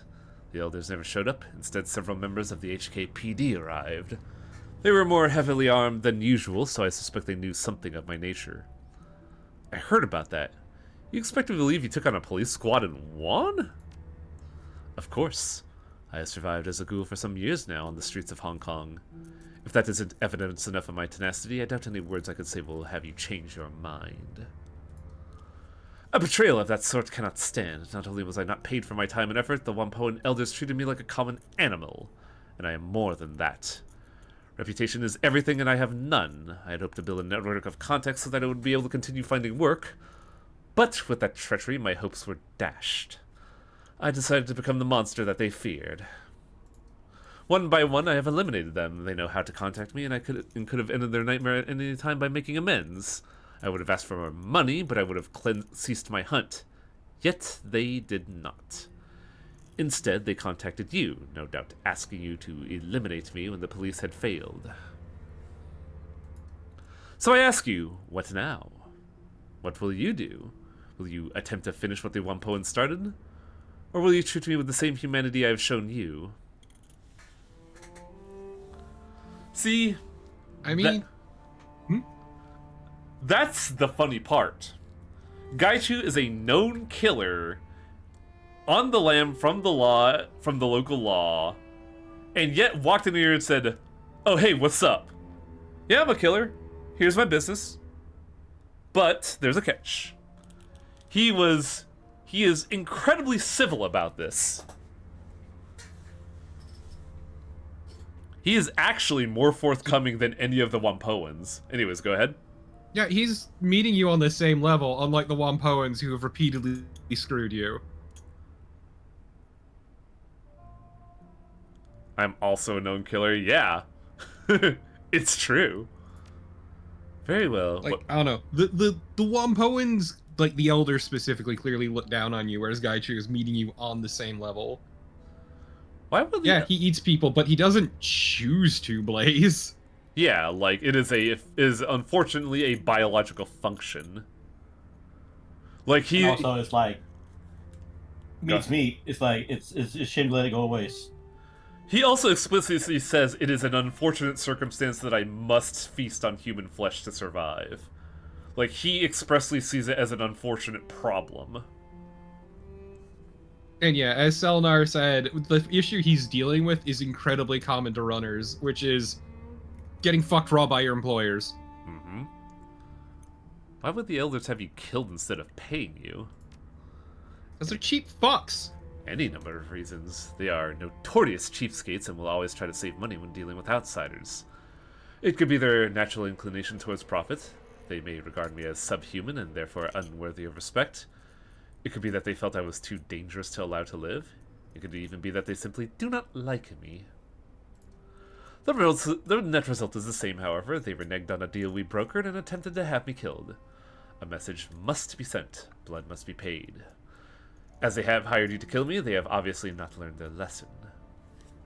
If I let you live... Yeah, I mean, they clearly look down on everyone. If I let you live, what do you do? Yeah, that's actually a good point. Isabel has been saying that the whole time. Which I gotta say, I feel kind of bad about bagging on Isabel now because she's actually alright. Yeah, like, Magpie was a crotchety bitch, but she was useful. I will kill the rest of the elders and anyone else they send to exterminate me. It is simply a matter of survival. Should I ever have the opportunity to work for freelance again, potential employers need to understand the price of betrayal. These murders are my curriculum vitae in revenge.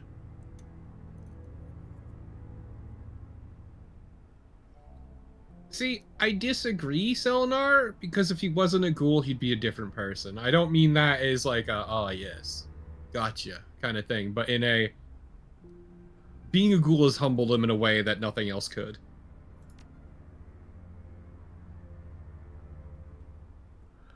Come and work with me. I could be your face. A curious offer.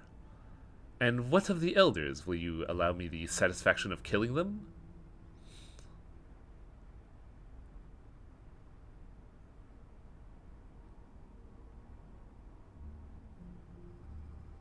I mean, it would be fun to see them squirm with number one. Yeah, plus, we still have to worry about what Kindly Cheng mentioned. Remember, this is a job that we had from the Wampoans.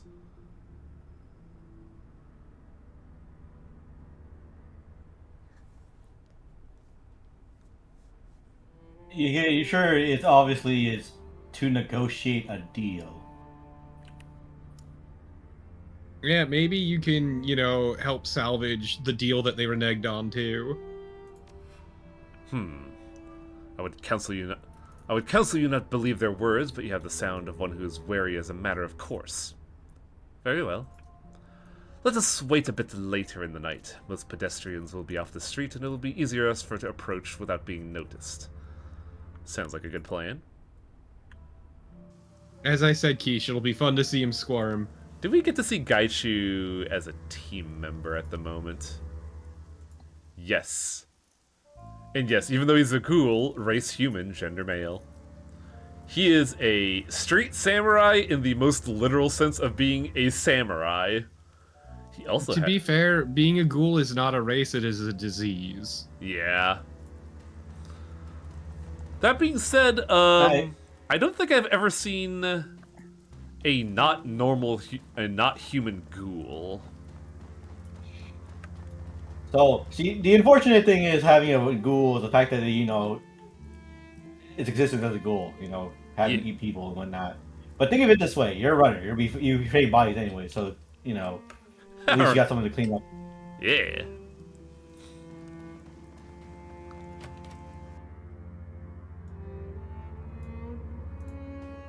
Oh boy, here we go.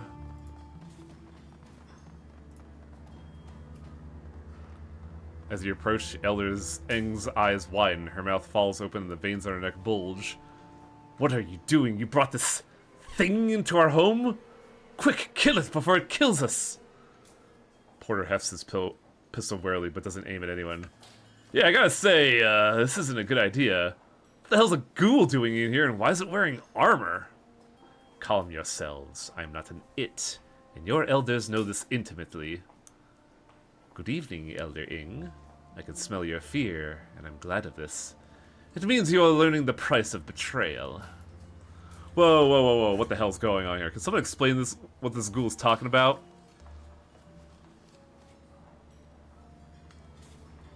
Gaichu had a contact within the elders, and they betrayed him.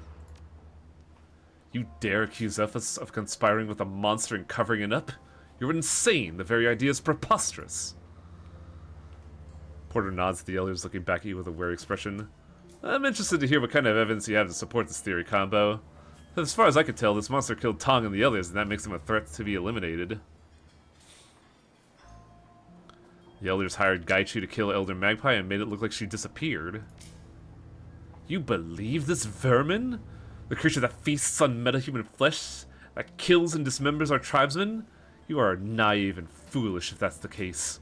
What proof do you have that Magpie is dead? Eng, please. It matters where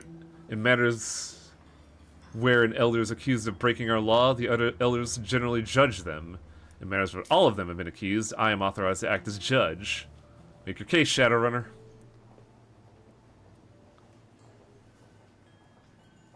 I found Magpie's necklace in the storm drains. Porter takes a moment to examine the necklace. Well, this is definitely Magpie's. If you found it by the storm drain, that's suspicious, but hardly proof on its own. Of course it's not proof. The number of things lost down storm drains in Hong Kong is number in the tens of thousands per year. While unusual, it's hardly evidence of foul play. There's a lot of blood in her shower drain. So what? Perhaps she cut herself and washed the cutoff. Or perhaps you're mistaken about it being blood. You're simply guessing as to what happened. That's a lot of blood for a simple cut. And also, what do you mean faking the blood? That's true, it's a guess, and even if it's her blood, it doesn't prove that the elders hired this ghoul to kill her. The elders have I like always... the idea of Magpie just fucking around in her bathroom playing with squibs, getting them everywhere. Oh no, these squibs are misfiring! Ah! She hasn't been seen in a month, not by anyone. She wouldn't just disappear like that. That may be unlikely, but it's hardly impossible. You haven't established that the elders were involved, all you've done is make suppositions about it. What proof do you have that we hired and betrayed this creature? I won't sit by and listen to idle accusations without any kind of concrete evidence. What about the fight with the HKPD? Did you ever investigate the HKPD? Yes, we talked to the gangers in the garage. How do you mean? What does this have to do with the elders and the ghoul? You Wampoans don't allow police inside the area. Why make an exception this time? The police were polite and asked our permission to enter. They were hunting a non-Wampoan. That was the reason enough to allow us to enter. Let them in. That doesn't add up, Ing. Why would the police ask us for entry now? They've never been polite before, and they've always tried to force their way in here. This doesn't ring true to me. Did you ask them to come to hunt down this ghoul? Preposterous! Porter, you know what our community is like. We wouldn't lie over something like this. The ghoul's been lying this entire time, trying to cover his tracks. He still brutally murdered several elders.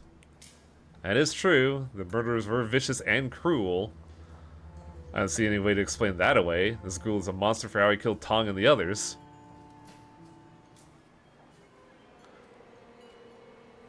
Tong wasn't tortured. First one is kind of important, yeah. Tong wasn't tortured. There was no astral residue of pain or fear. He didn't even feel the blow. That is correct. I struck a single blow while his back was to me. His death was instant. Regrettable that he had to die for your folly, but necessary to protect my reputation. Ing glares at Gaichu in a stony silence before addressing Porter. You cannot believe what these people have to say. They are not to be trusted. And even if it's true, he still killed Tong. Maybe so, Ing, but a monster would not take Tong's suffering into account. He might be a killer, but he's not heartless. He's actually had a few. The scene of Tong's murder, like the other, was a deliberate sham. It was made to look more horrific than it actually was. Come on. What was that? I said, oh, come on. I believe you. The blood smeared on the walls, the removal of the skin. That's a scene designed to evoke horror, not an actual fight. Elders, what do you have to say in response? This is a farce. We have dedicated ourselves to protecting the Wampoan tribe and everyone who lives in the garden. Do you really believe outsiders and monsters over our word? We who have only tried to end the killings? You have been duped, Porter, you and this Shadowrunner. I concur. Porter, you know me. You know the kind of person I am. I wouldn't be the party of the killing of another elder. I can't believe we're even entertaining the notion we have to defend ourselves. We should be disposing of this ghoul instead. If you think I'll forget this, you're sorely mistaken. I will not tolerate this kind of insult.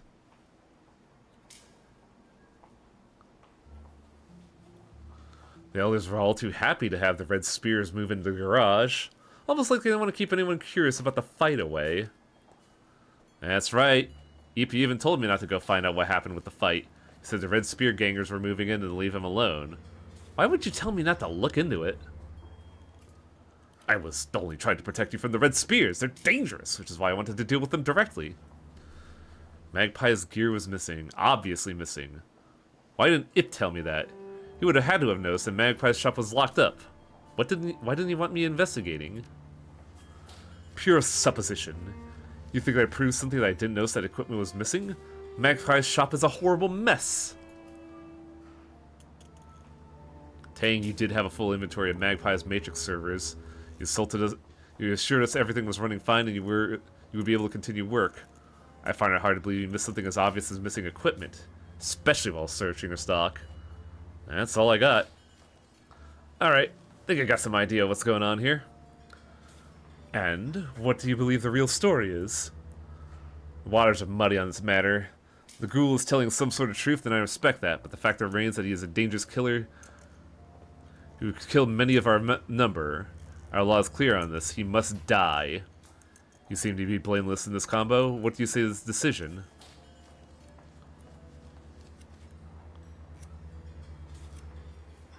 I must have missed some evidence for a landslide victory, didn't I? Yep, in the garage. If you noticed, it wasn't clicked off on your optional. Time to go back to that, or just have everybody die. Just kill everybody. Can I load a quick save? Load a game.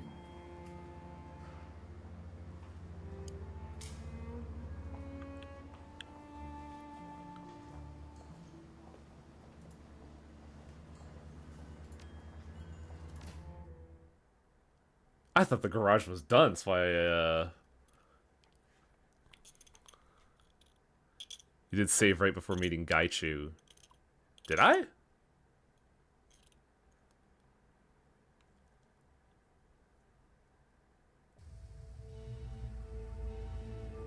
Oh, it was this mess that we saved right before, yeah. Well, let's... luckily you can skip through this super quick. Oh no, this was... I saved this because I was afraid I might trigger some prompts. Mmm. Man, that was some lucky competence.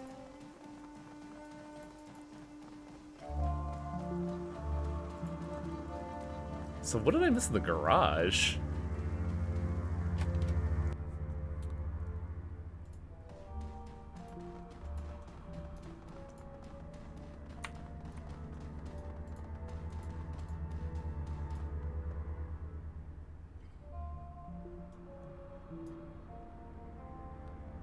Oh, right, because they didn't let me through initially.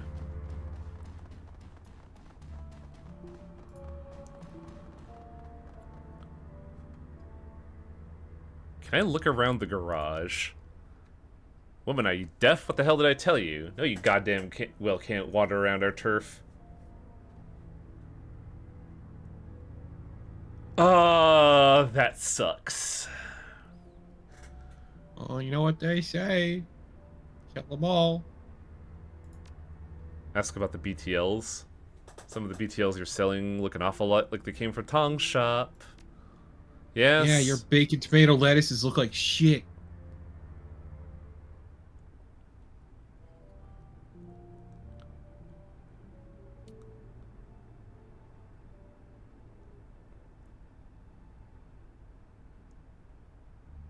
How'd you know Tong was dead?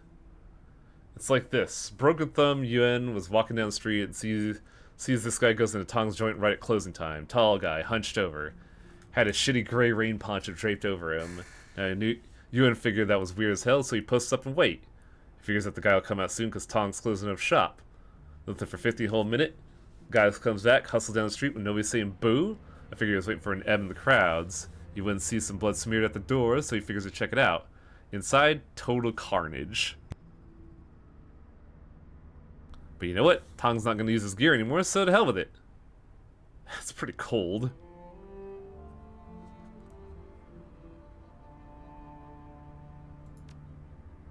So sleeping in the street or going hungry or selling BTLs.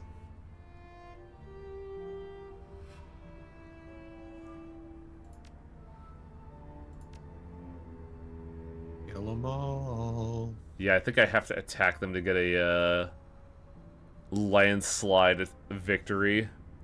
You either kill them or you kill the elders directly. It's...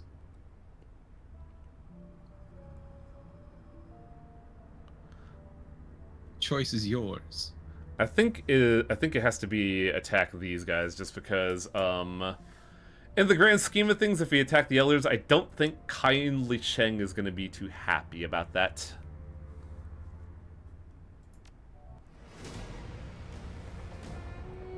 Yeah, good thing is like if you catch the bring out the truth with what the elders did, it means that it just shows that the elders are Not good business. good at covering their tracks. Also, they're not good for business. And well, the Red Spirit Gang is like they're just a gang, it's dime a dozen.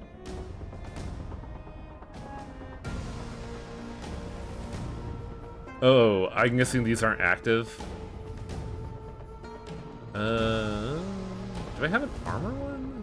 No, not yet. I just have my usual stuff. Killing hands. Also, it's just another way you're pissing on the elders parade. Ganger, thug. Oh, mage? Get the fuck out of here. Yep, murder the mage. Yeah, that's a beefy mage. Something I always enjoy. It's just basically it's like fighting people who think that they I've done it. I've done masterfully pulled my plan. No one ever figured it out to be. And it's like, guess again, idiot.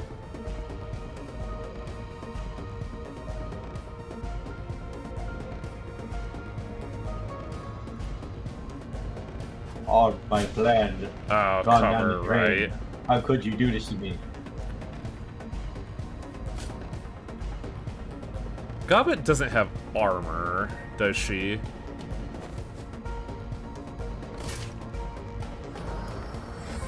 Uh-oh. Can I deal with that? Gobbet does have accuracy, though, which I can put on Cassandra. and deal with this problem. God, my accuracy for this kind of sucks.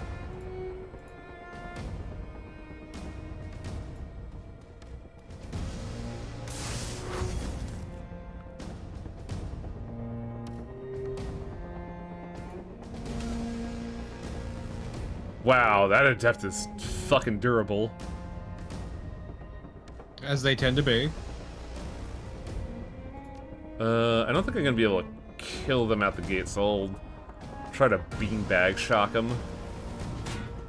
There we go. That headache's gone for now. Good job, Duncan. Get that bitch.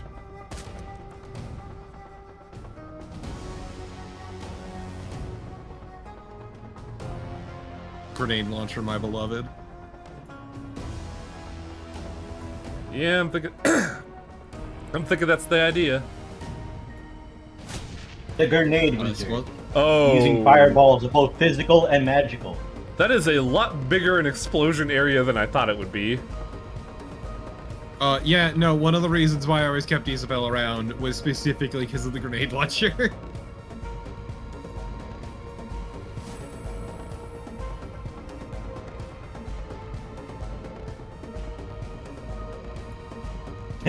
That's why they beat the grenade wizard. Just so whenever time anybody's like, hey, you don't want to start a fight with me, I'll make it everybody's problem.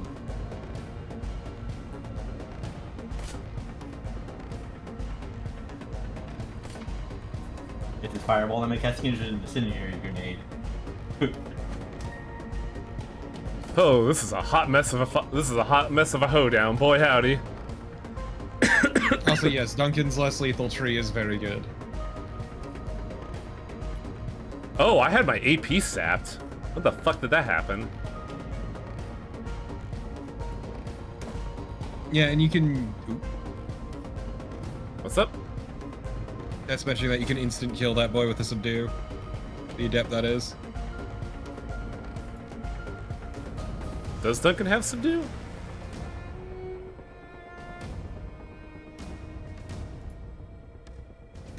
Yeah, that's what Keisha's saying. Oh, I'm guessing that's a later end skill because we don't have that right now. Duncan starts with subdue. Really? I don't see it anywhere. Oh, here we go. Well, let's take him out. You're arrested.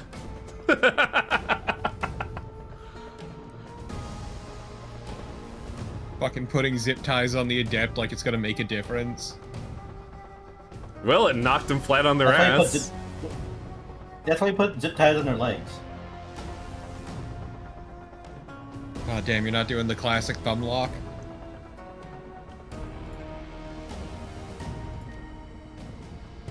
I'm just suddenly thinking of this idiotic idea of Shibari, but with the ties. That's Devore.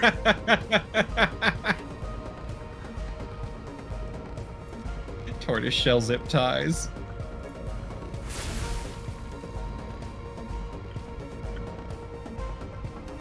Well, let's see if this blows up in our face again. It sure did. Fucking everyone's I gonna. don't know what you expected. Let's get Gobbet out of there. She's having a bad day. Uh-oh, I forgot that dude was there. Oh god. She'll be fine. Just walk it off. Can this dunk? Oh, it has a cooldown. Damn it.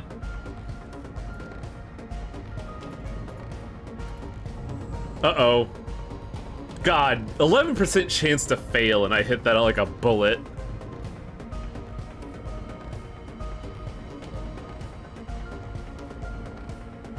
That's 1 AP. Zoom!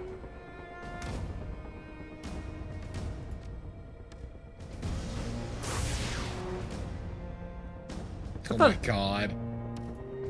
It's kind of frustrating. Yeah, that's the Shadowrun experience. Duncan doesn't have aim shot up. Yep, saw that one coming. There we go. Unfortunately, Isabel's kind of out of her element here. She'll be fine. Apparently so, wow. Good shot.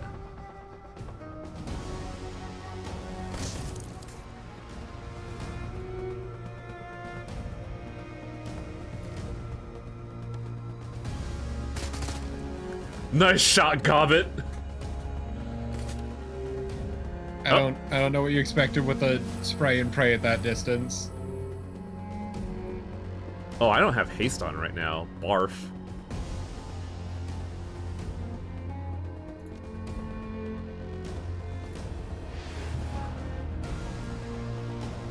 So it felt like haste. Oh, haste only lasts 2 turns. No wonder.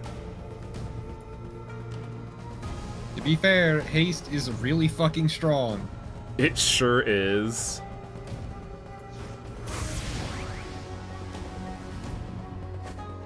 Oh my god. This blows. Get my girl up. Gotta keep Gobbet alive. She's great.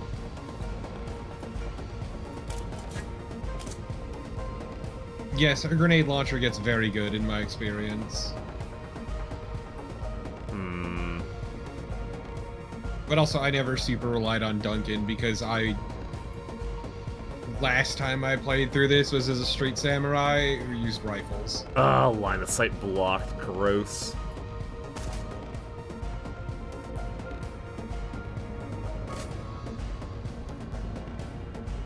It's your brother Duncan. You've been estranged from each other for years. Finally, you reunited and you immediately get into shit. Next thing you know, once you get you kind of say, "Hey, Duncan, actually, just sit by the base. I'm gonna go like hang out with this ghoul I found." Hey Duncan, I got these cool new friends. Later. Fucking Duncan starts bitching about you ditching him again. Everybody I cared for freaking keeps leaving me. Oh, hell yeah. Let's go. Arrest that. Ah, not enough AP. Really? Yeah, he can't go fast enough. You can go right there. It should work.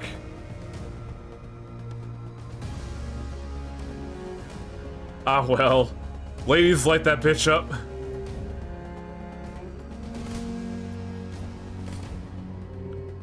Ladies, he's standing still.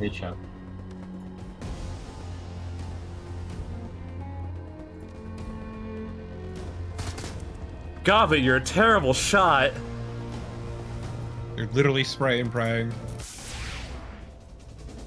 Oh, I love this character so much. She's the best character. Please them wrong. No, You're missing every shot. Ooh.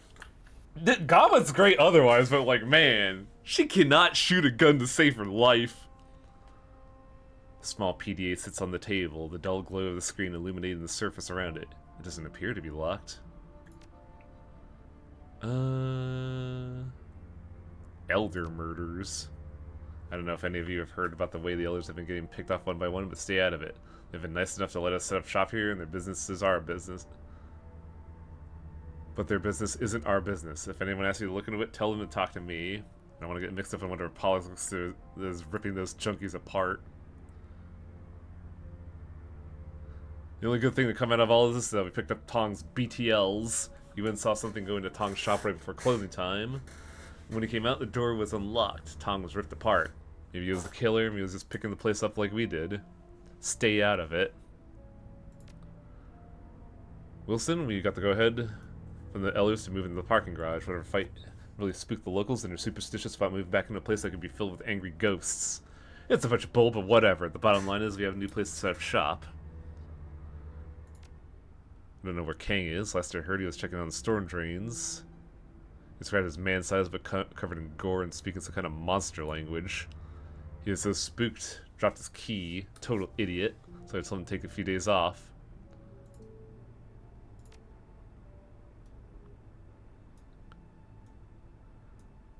Apparently subdue could give you weird quest interactions, like if you attack Gaichu and subdue him, you could drag him in front of the elders alive. That's wild.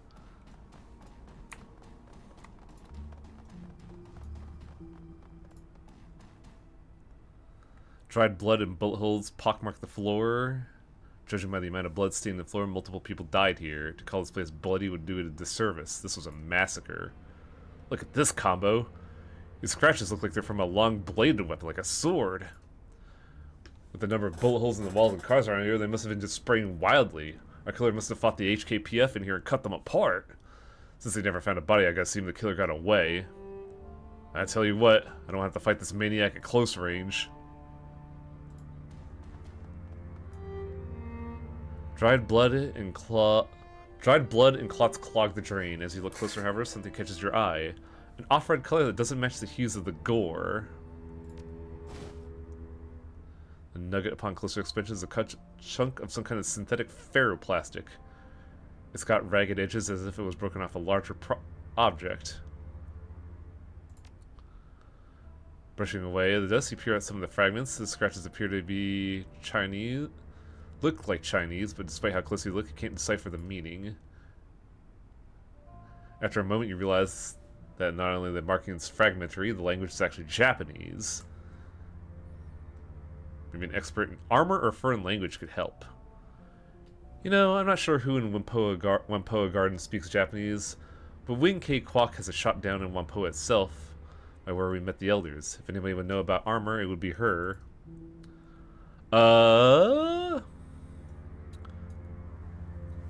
Unfortunately, even though we're close to finishing it, we're kind of going really late.